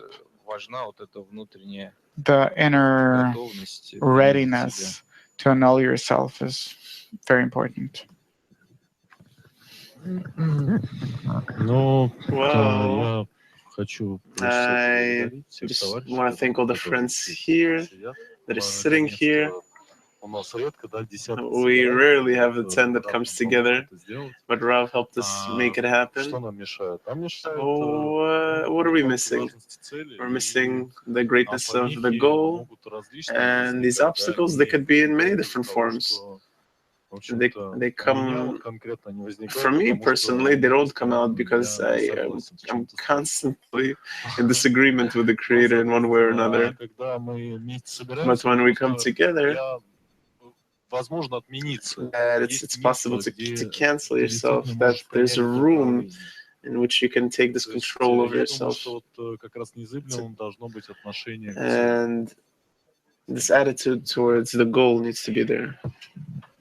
If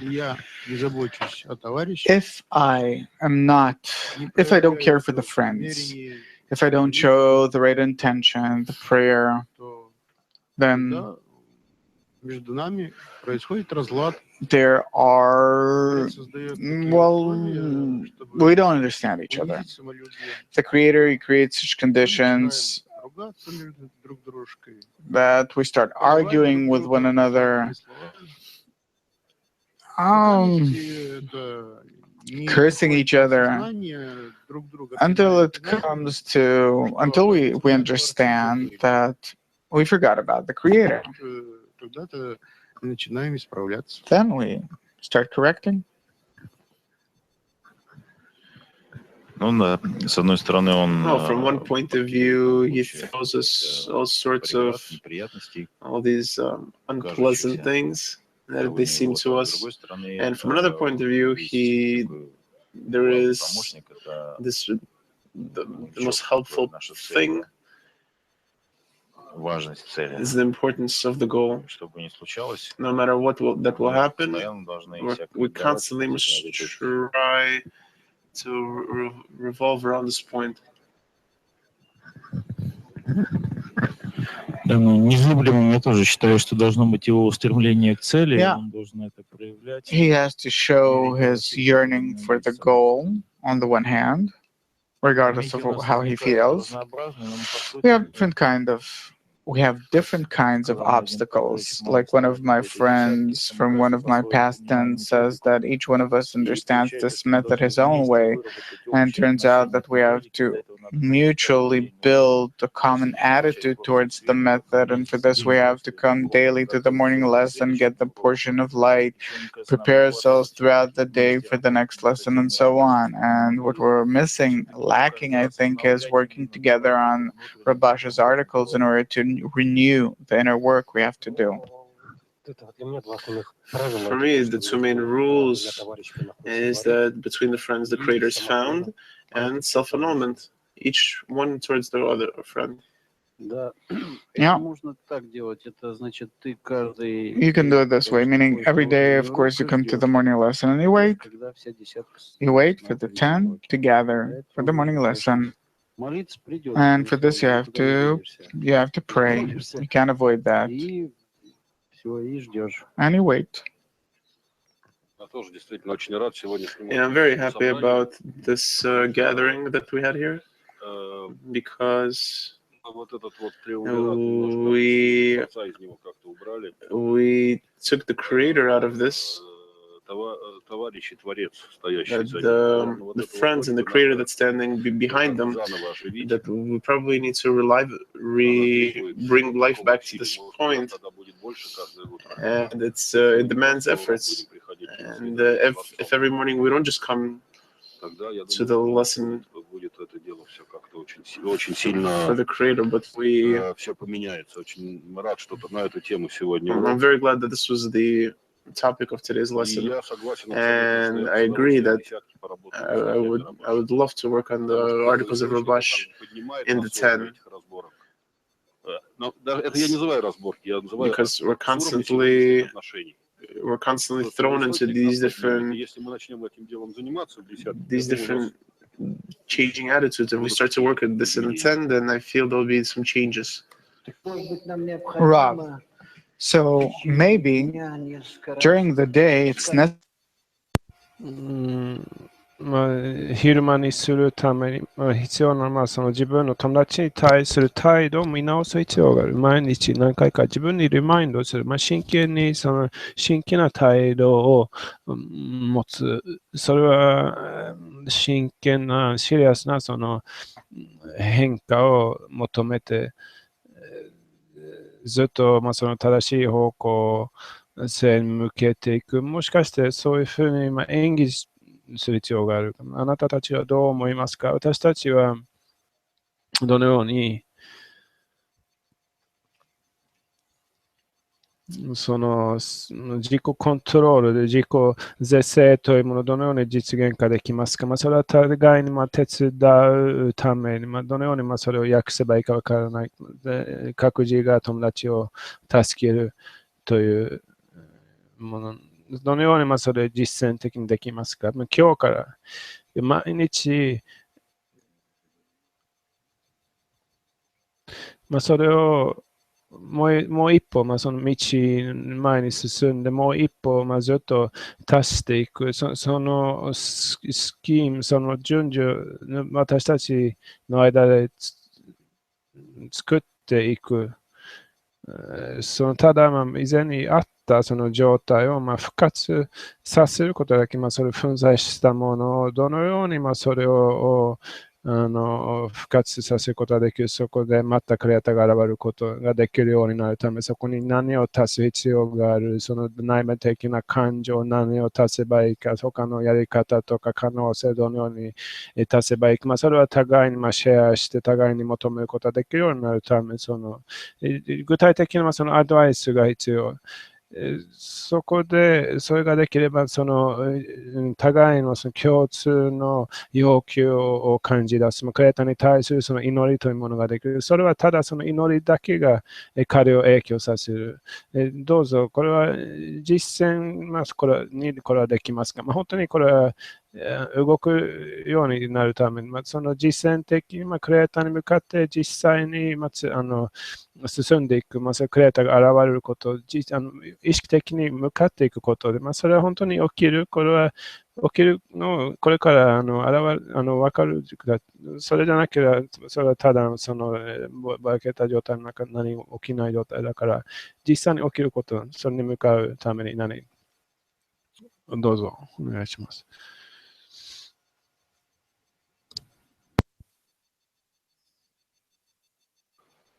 Maybe by the exercise of the Ramchal that really helped hold us to raise the importance for what are we gathering for? To raise the importance of the goal. by the Ramchal exercise. Well, actually, we don't experience enough hate towards each other because we're not connected enough. We need really some kind of an action. What I like is scrutinizing sources like articles when you prepare yourself for the lesson, even together with someone. It's completely different, that it comes through you in a completely different way. If we take some article and we simply try to,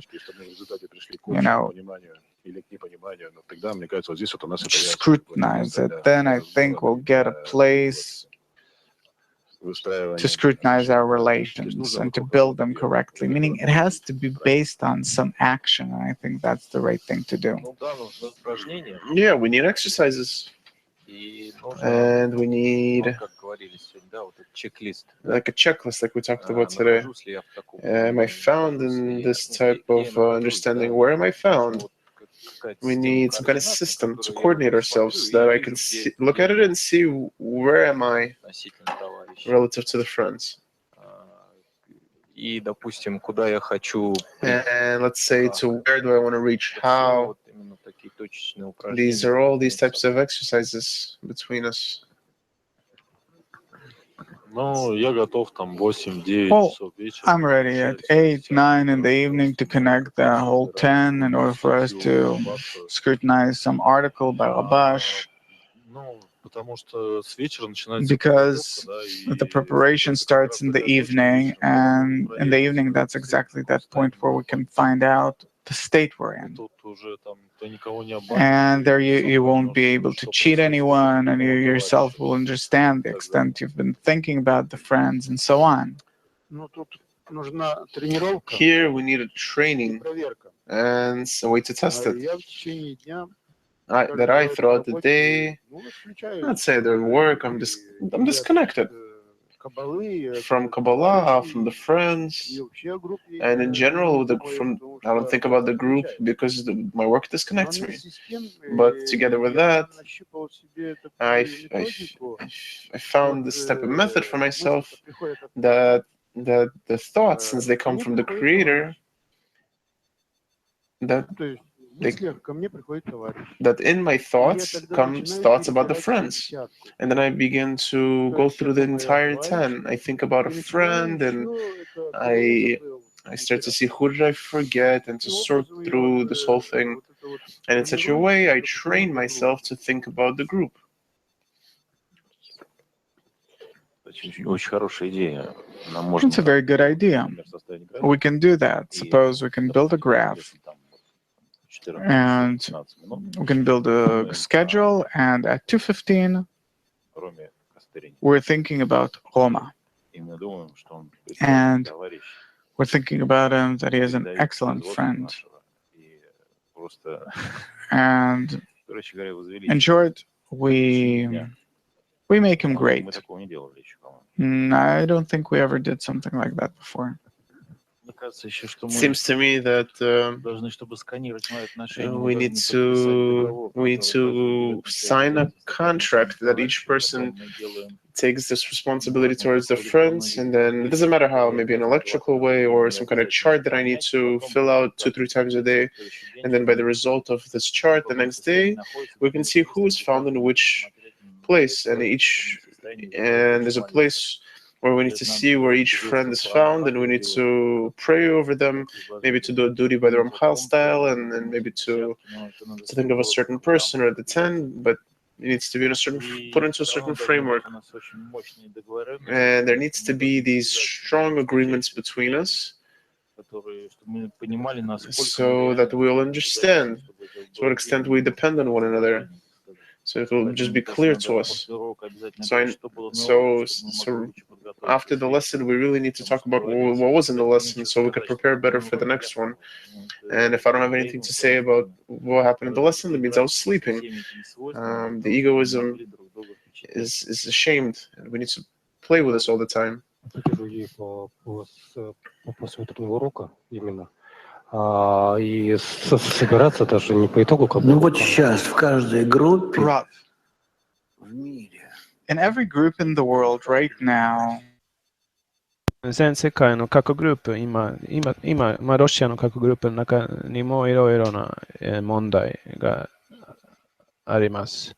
まず人と人の間のその関係性の中で、彼らは互いに理解し合うことはできない、それしたくない、何かのその自然なそのような拒絶、虫がつかないという、そのようなものもあるだろうし、でここで、とても具体的な質問、私たちがこのトピックについていろいろ話してきたけども、その上でこれらの疑問、どのように解決していくことができますか？どのようにこれらの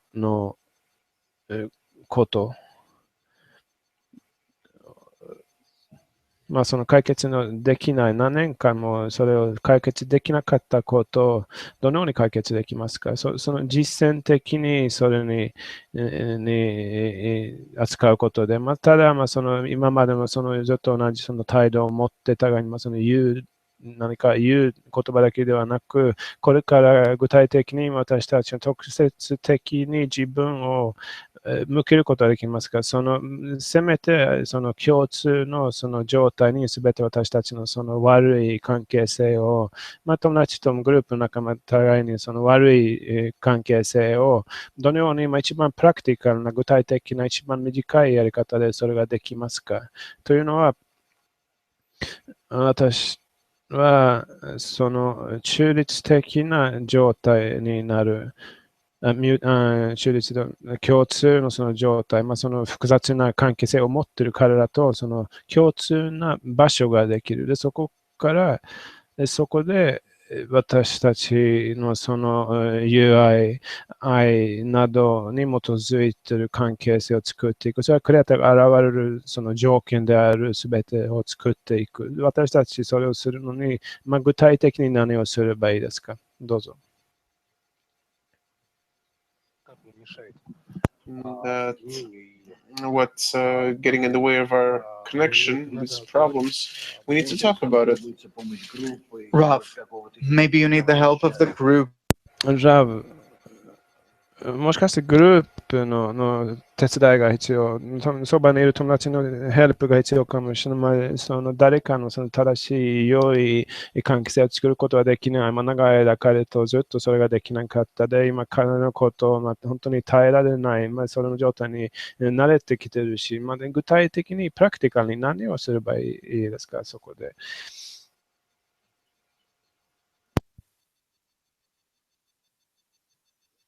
Bothering us. Мне кажется, это сплачивало бы и десятку. I think it would bring the 10 closer together and have different relations there. That this would be a great work that will help each one. Откровенно говоря, таких вот, Tell you the truth, то, что Ваня предложил, конечно, what Vanya offered, фактически начало подготовки к следующему утреннему уроку. Надо we started preparing ourselves for the next lesson. The more the better. We remember about the article, the daily article, where we can at least connect. It's enough to listen. I don't know, I don't know.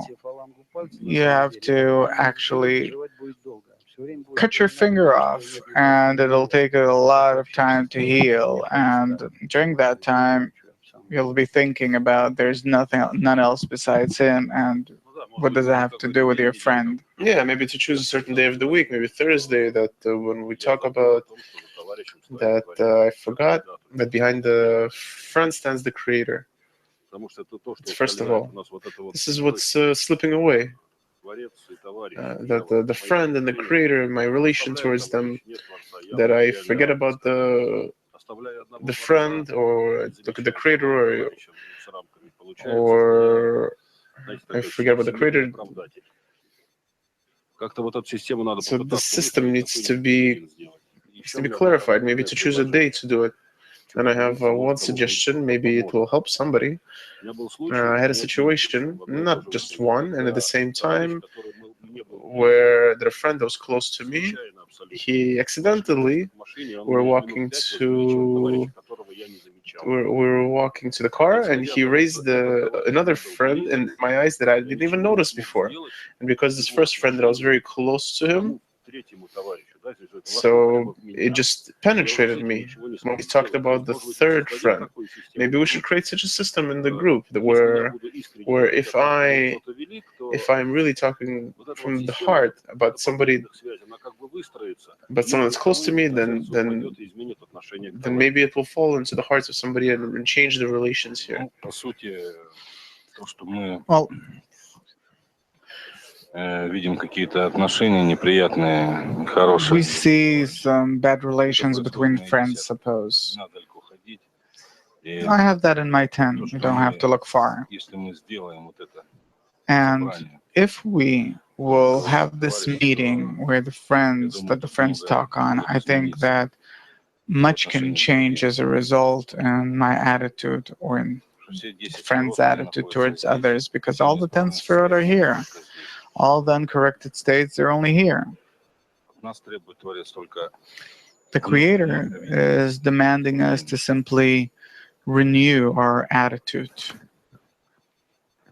I don't know how this is different from previous questions. Why do we need to get stuck on certain things with the friends? I know it's the Creator. Rav, I'll answer. ラブ、私は答えます。これらについて話す必要がある。これら今のなぜならこの週末まで全てこれらの問題を解決すると要求するから。これは私の質問ではない。これは私からの告知だ。この週が終わるまでにみんながその喧嘩とかそれの全て解決する。それは友達とつながる、グループのつながることができるようになる。その条件を満たすために全てを解決する。それを受け入れ、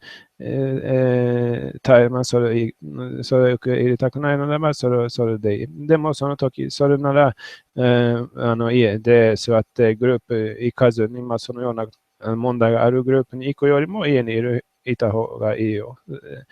なぜなら、前進できない、そのような問題がある状態の中で。そのため私はモスクワのグループに会いに来た理由です。どのようにこの週末まで、このモンキービジネス、これらの問題を解決できますか？どうぞ。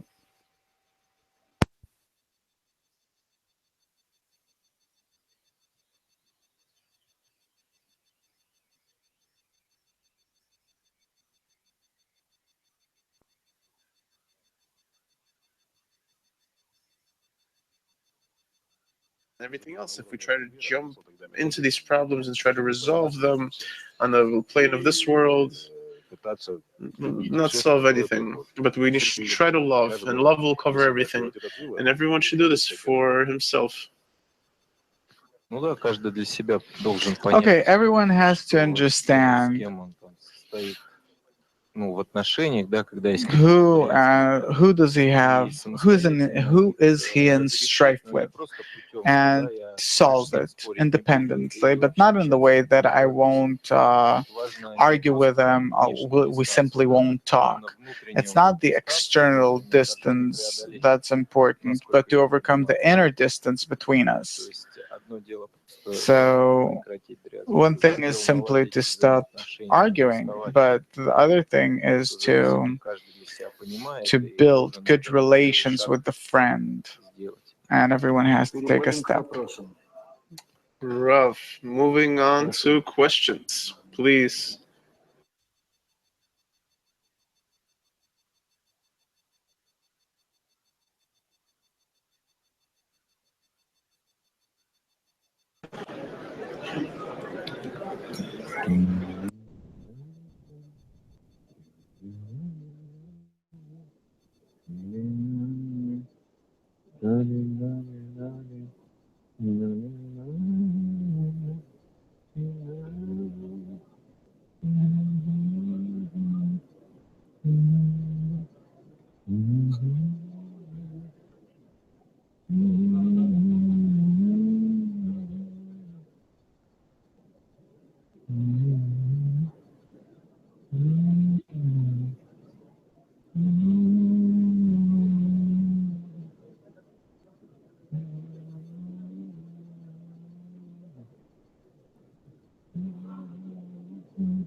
У кого есть вопрос? Who has a question? Who wants to ask a question?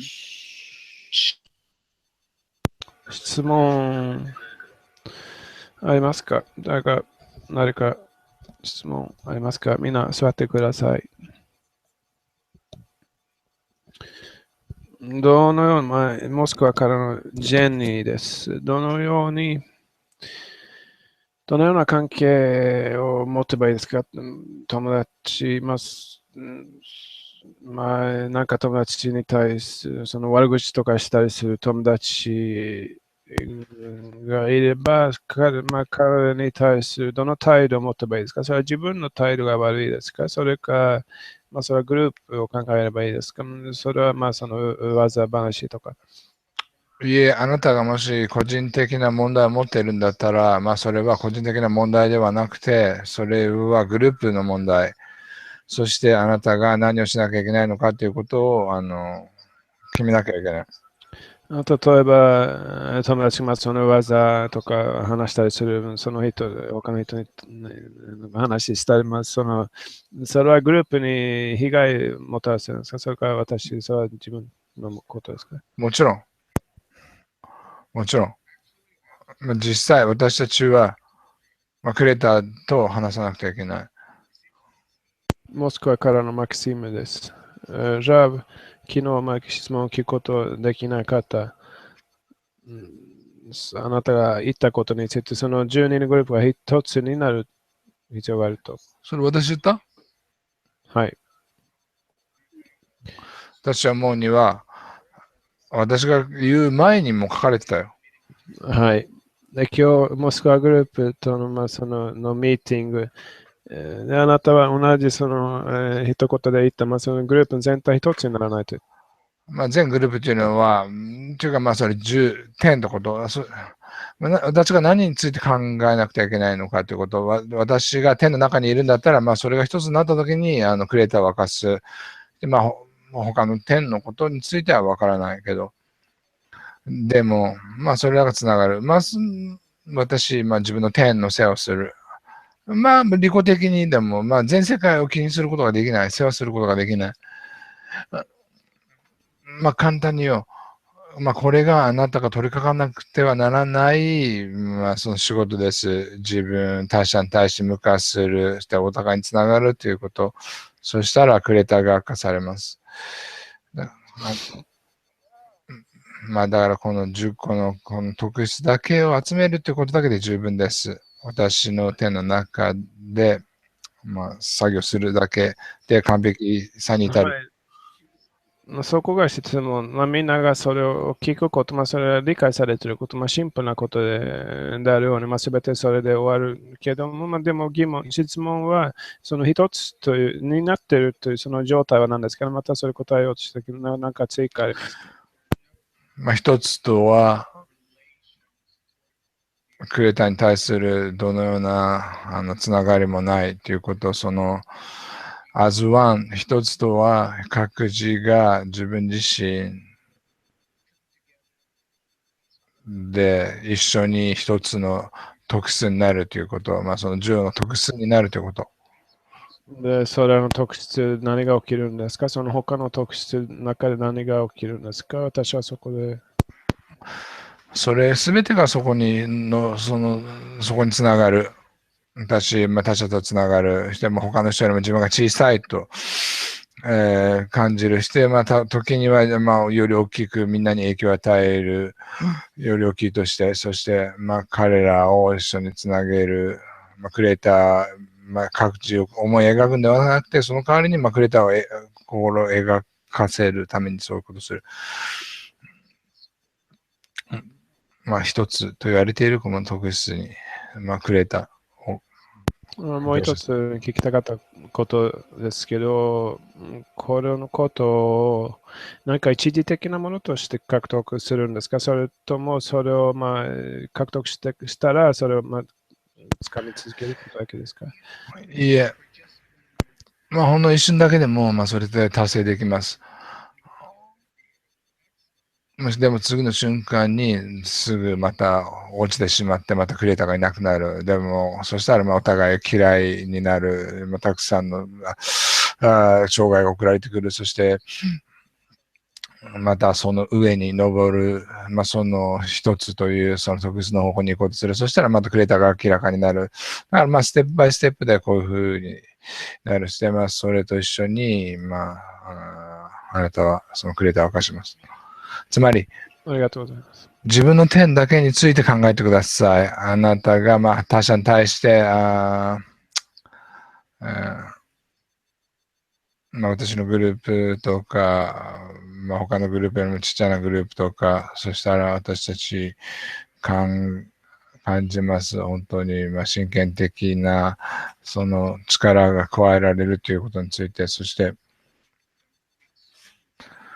彼が可能な限り本当に協力になるということでも、実際は自分の点の中で、作業する。そして、ある程度まで、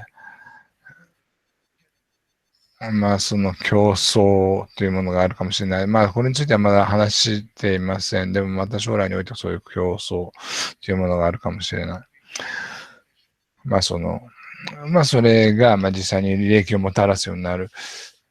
良い、その心、私たちを本当に前進させるもの。でも私たちはそれに対しても、注意深くしなくてはいけないので、まだやりません。こんにちは。モスクワからナタニアです。あなたはレッスンの最後の方聞いた質問で彼が他あらずなら、そして被造物というものもある。でもその質問から離れない、その質問を理解することができない、正しい方向性向かうことができるために何かありますか？被造物が存在するクリエイターを明かしたら被造物が存在する。でもその前は、彼はまだ存在してない。被造物は。だから、創造物とクリエイターがいないと、被造物がいない。だから被造物、もしクリエイターが明らかになることのできる、その特質を持ったときに、それが、創造物になる。そして、その欲求の部分というものはまだ、それ自身にクリエイターの特質というものを明かすことができない。だからまだそれは、創造物とやれない。創造物と言われてない。クリエイターからまた切り離されない。切り離されて、また彼に類似するということ。それは、まだその受精のまだ段階でしかない。だから、私たちの周りにたくさんの人を見る。まだこれらの人々っていうのはまだ創造物ではない。これらは単なる、一番最初の、原子状態のその物質である。まだそのスピリチュアリティ、クリーチャー、その創造物とは欲求である。作られた欲求である。その自由選択というものを獲得した欲求である。そして、その自由選択を通してクリエイターに類似することができるようになる。もう一つの質問いいですか？ありがとうございます。質問は、モスクワのグループからの女性、多くの女性は、シャバット、安息日の前に、その寝られない状態になる女性たちに。シャバットの前に？シャバットのレッスンの前に、その眠れない。どのシャバットレッスン？土曜日の朝、女性たちがレッスンに来て、センターで集まる女性たち。例えば4時、5時とか朝の？今は4時です。朝4時。で女性たちには私たち来れる。別の部屋で集まる。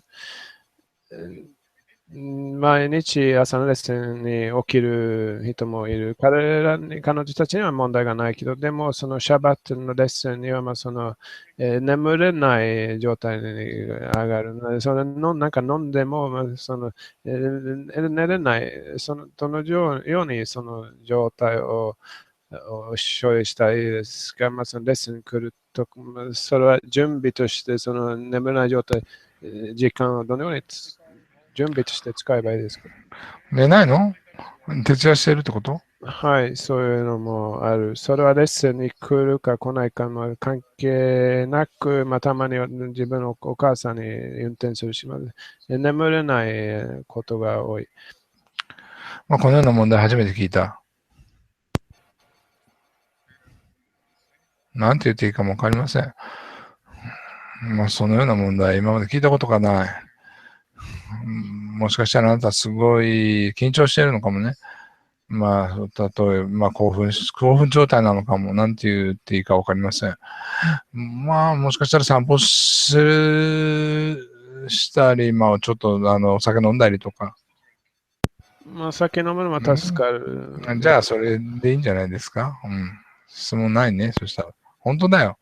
真剣に言ってる。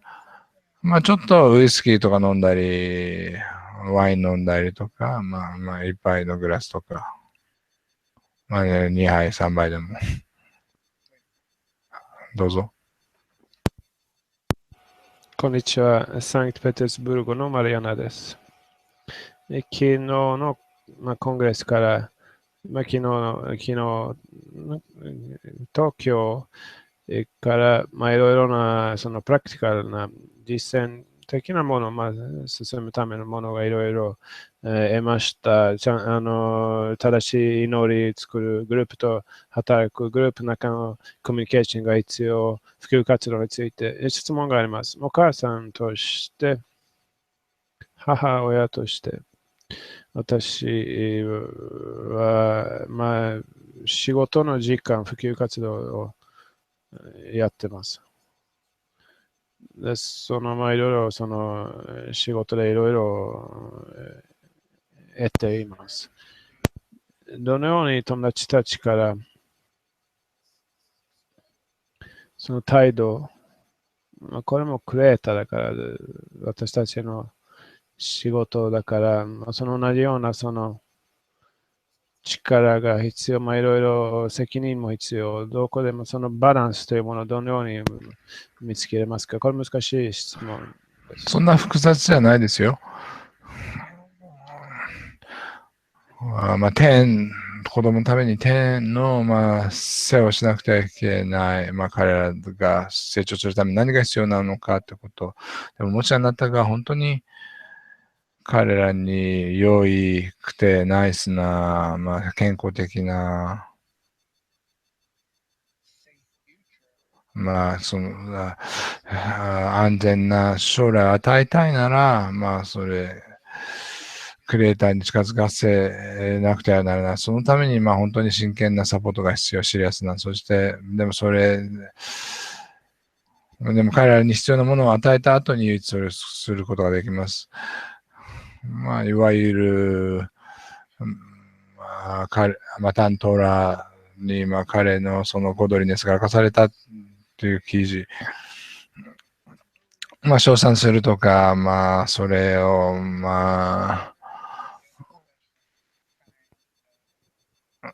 軽視するとかではなくて、彼らに、給料というものを与える。彼らが、普通の生活できる、お金を与えなくてはいけない。だか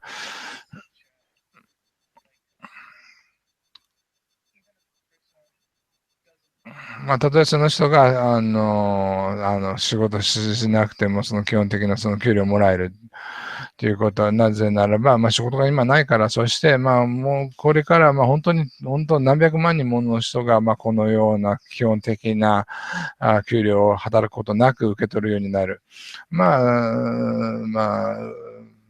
その西洋においても、だからすべてロボットとかを使うようになって、すべてがオートメーションな、自動だから実際には全員のための仕事がないということをスペイン、イタリア、ドイツというの国家で、本当に、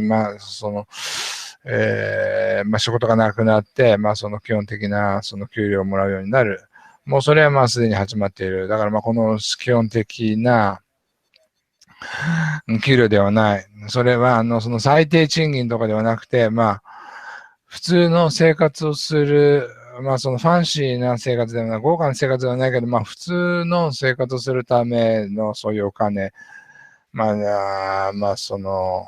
全世界の旅行することはできないけども、普通に、暮らすということ、自分に必要なものを買うこともできる。このような、だから私たちの、その子供たちに、教育とか、彼らに必要なものを与えなくてはいけない、ようになる。でもグループで加えていかないと、その仕事に、それ正しくても、その自分前に向かわないと。どうしてそれがあなたにとって不快なものが行為だと思いますか？作業だと思いますか？私たちは作業以外のものを求めないっていうふうにならなくてならない。そしてその努力が実際にその息を吸うみたいなことになる。もし私が人々を一緒に集めて、彼らのために作業して、そこから喜び得るんだったら。エゴがそれで満足するから。もし私が是正の作業をするなら、いいえ。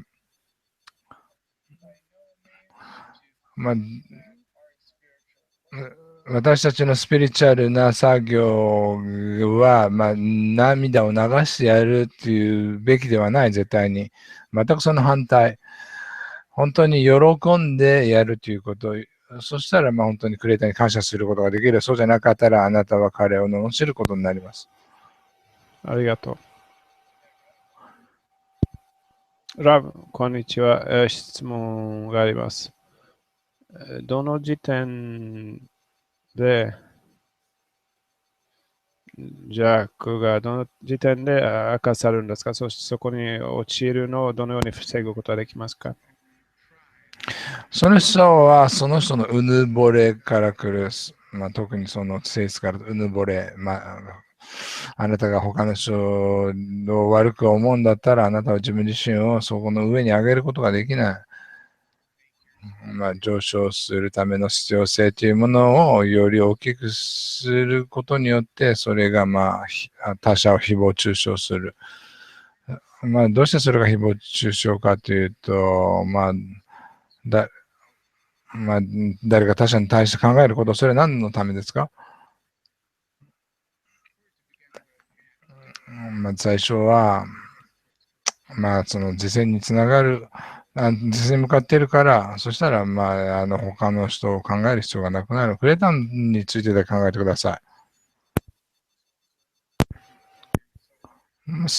彼が始める。すべては彼から来ている。だから、常に、これは彼だということができる。あなたは、なんか罪を犯して、これはクレーターだって。そしたらどうなの？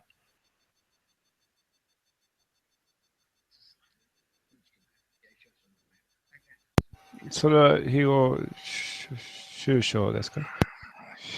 誹謗中傷というのはあなたのうぬぼれから来ている。あなたは自分誇りを思わなきゃいけない。他の人をちょっと、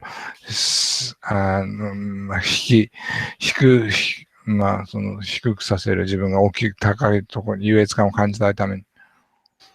こんにちは。モスクワのヤンググループから来ました。あなたは教えるのは、その友達に見つけるものは自分にも見つけることができる。で、私はその自分で明かしたような気がします。友達の中にあるものを自分の中にも見つける。だから友達にインスパイアされるとか、それは自分でも見つけることはできるはずだけど、それはどこで見つけれますか？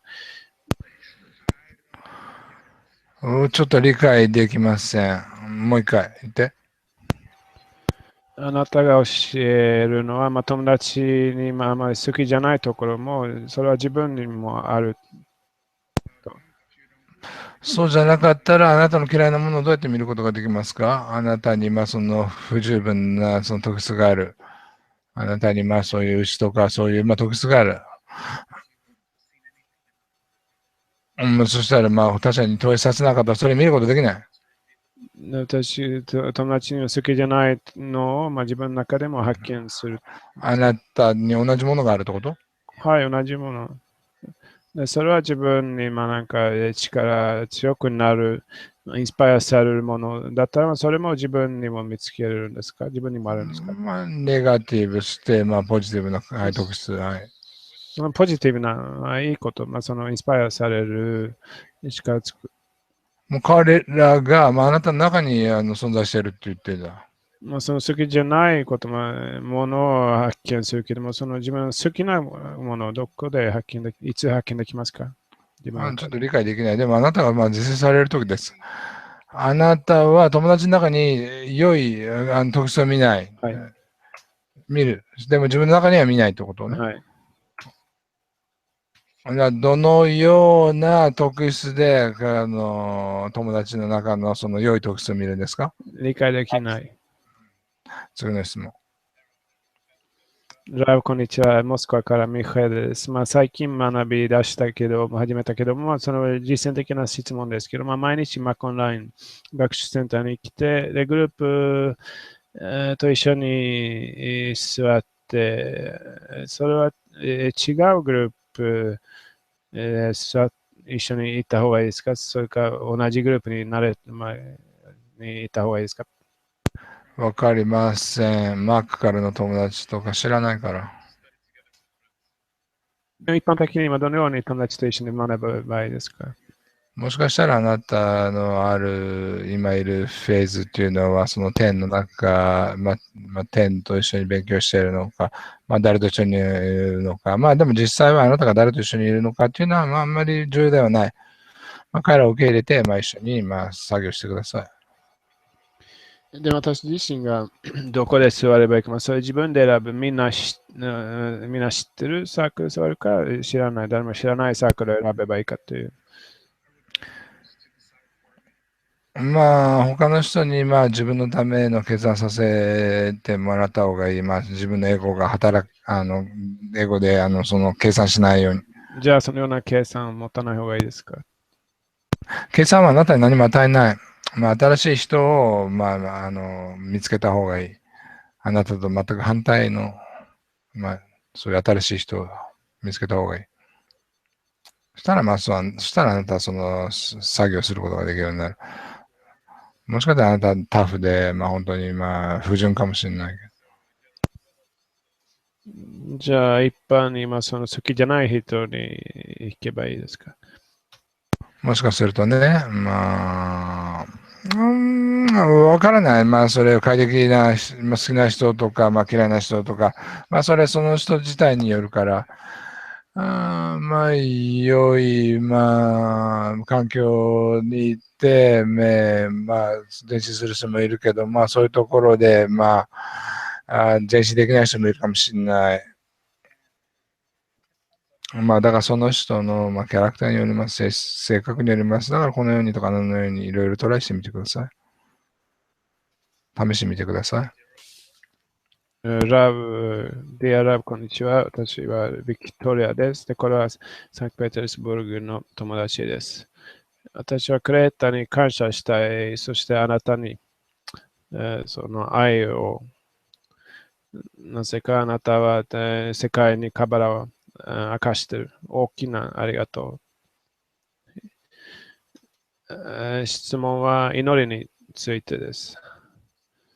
あなたが言ったのは、その絶望した祈りがあると言いました。自分のその何も選択肢がないグループについての質問ですけど、私たち同時にグループの中でその状態を達成できますか、その絶望、グループとしてどのように絶望の状態に達成できますか、その祈りの状態。それはとても真剣なトピックです。10人。10人で、本当、十分です。クリタカ様に。でも、そのグループ全体についてはまだ話していない。でも、もし一つの点して、もう一つの点も、そしてまた一つの点が、すべての点というのが、as one 一つになったらして、10人が一つになるのか、3人、4人とか、だから30人いたら、3人になるみたいな、一つの10人が一人だから。でも、もしその次のスピーチャルのレベル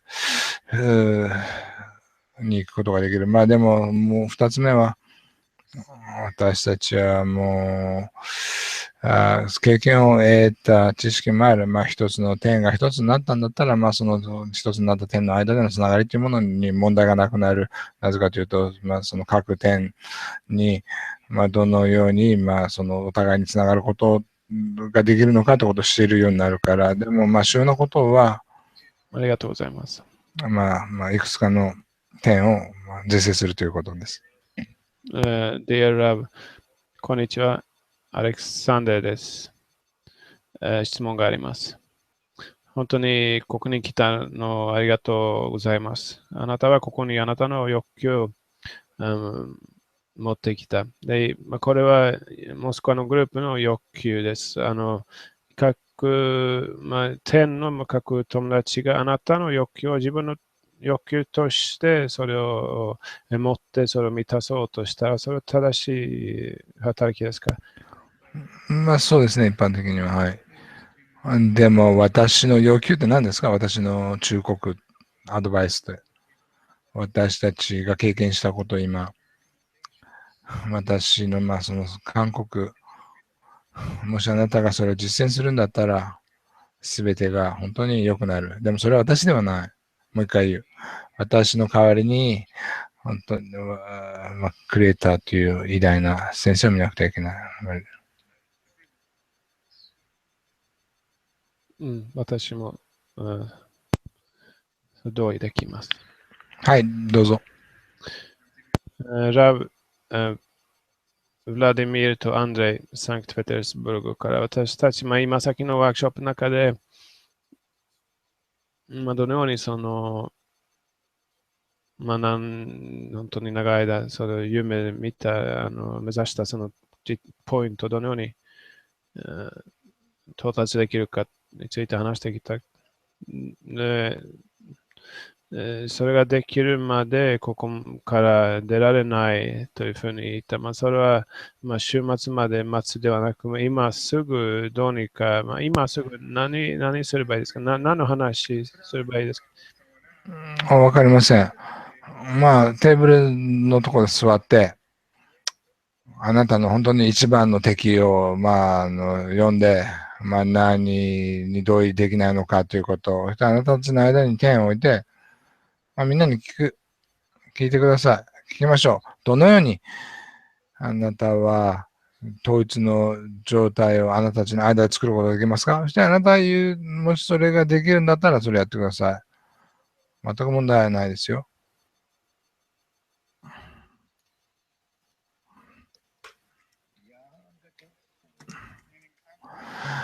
つまり私は、あなたを聞く用意がある。でも、ノーとかノーウェイ、私は用意ができない。して、彼らを手に入れない。彼らを追い出すとか。だから彼らの名前は言わないけども、あげないけども、みんながつながることができる。それ非現実的で、それ興味深くないとか言うんだったら、彼らはあなたの隣に存在することができる。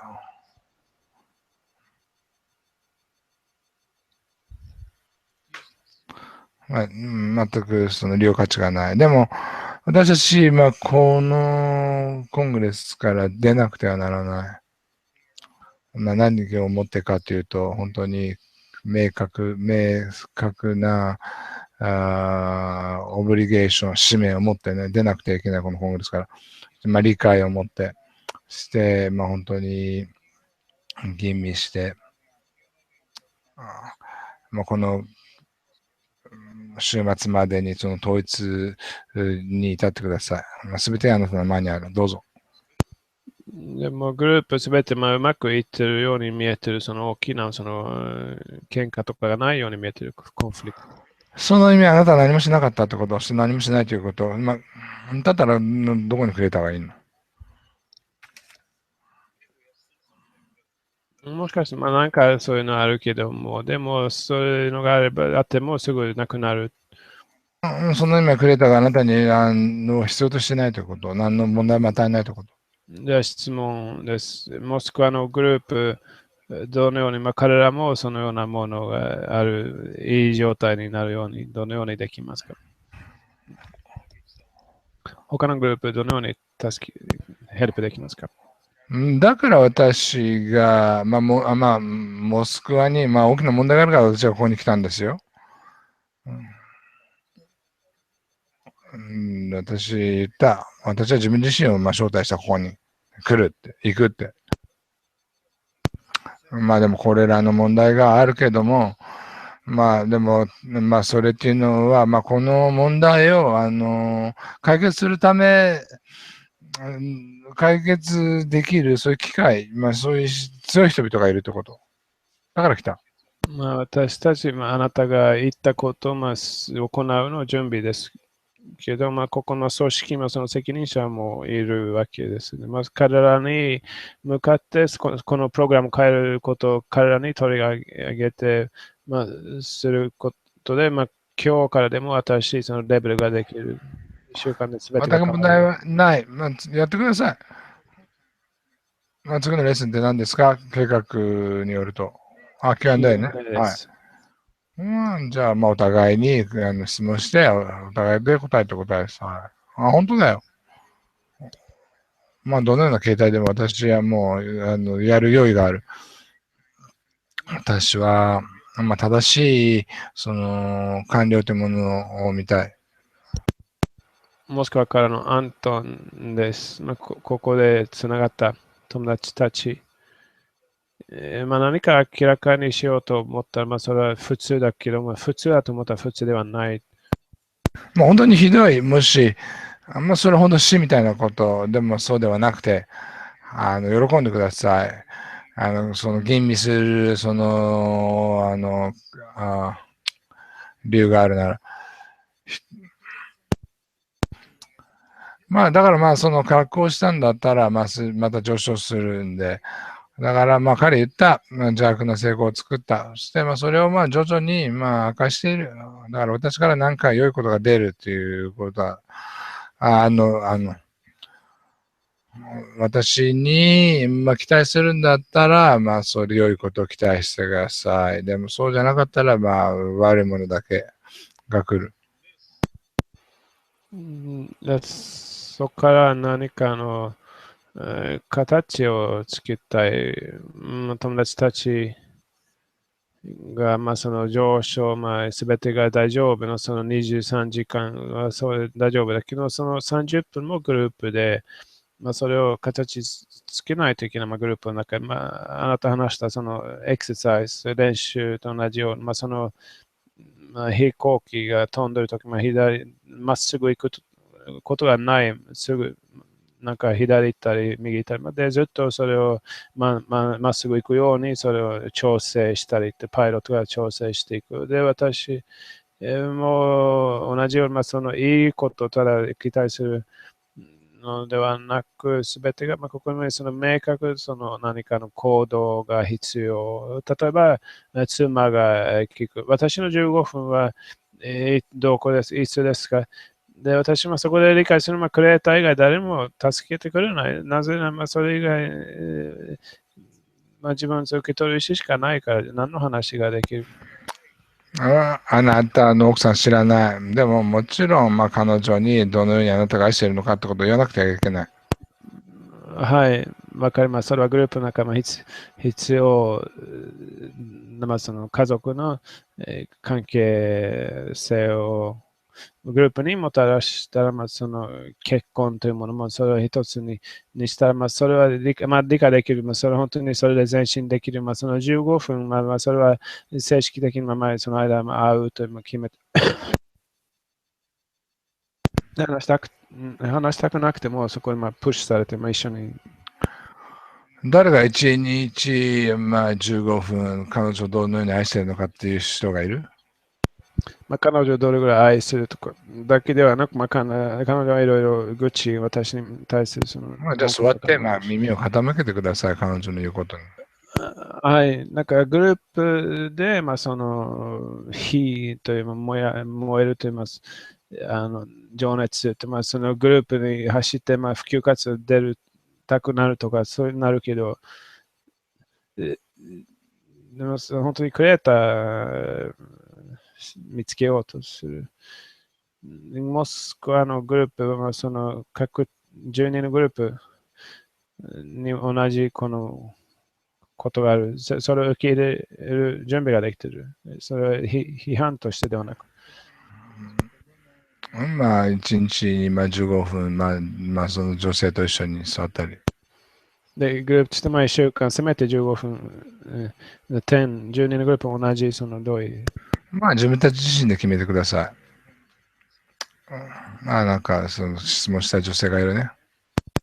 ラブ、こんにちは。ベラルーシのナタリアです。昨日話したことだけども、今、10人のグループの中でもそのコンフリクト、衝突とか、それを許す必要がある。ビジネスの。それについては聞きたくない。できる限り早く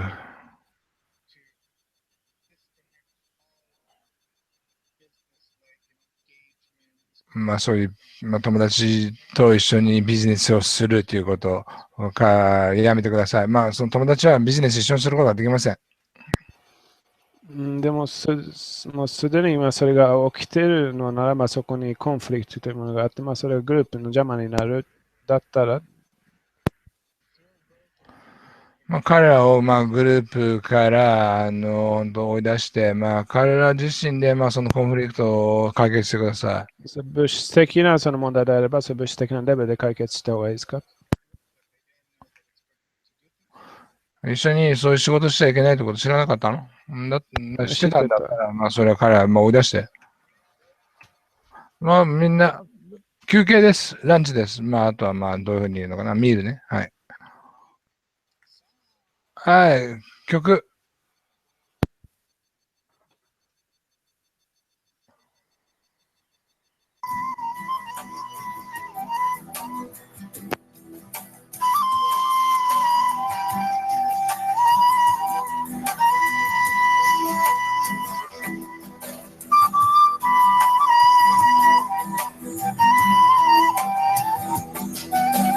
Через братскую любовь поднялись с тобой к небесам, и мы научили мир вновь верить чудеса.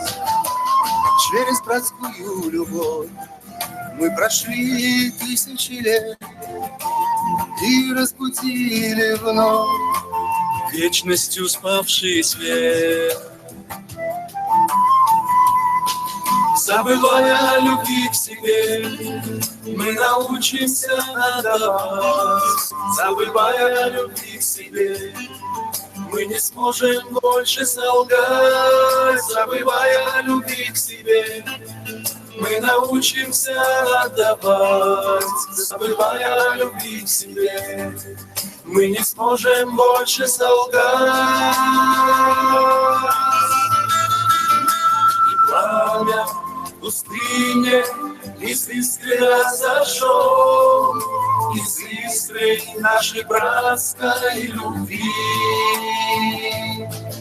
И пламя в пустыне из искры разошел, из искры нашей братской любви.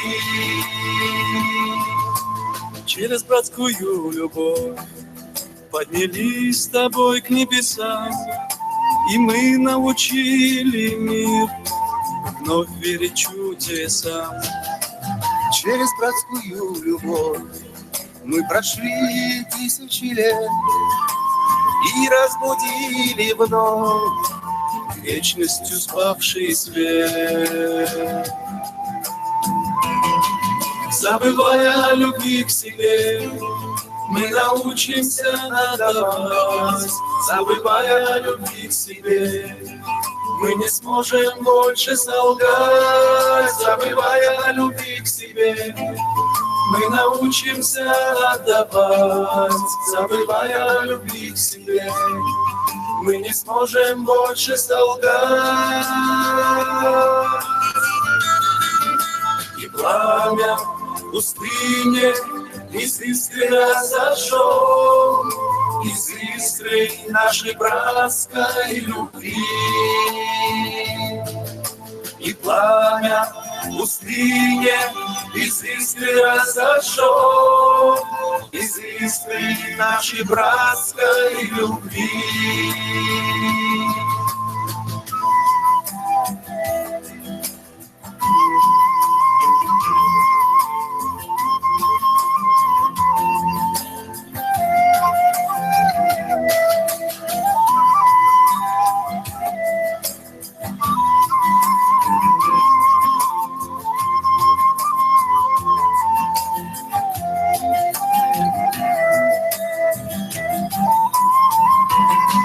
Забывая о любви к себе, мы научимся отдавать.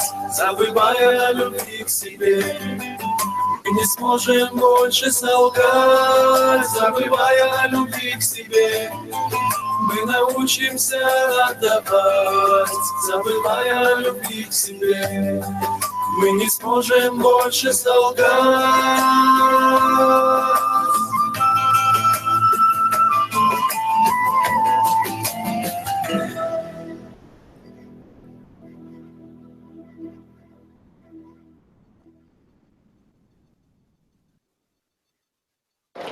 Раз. У нас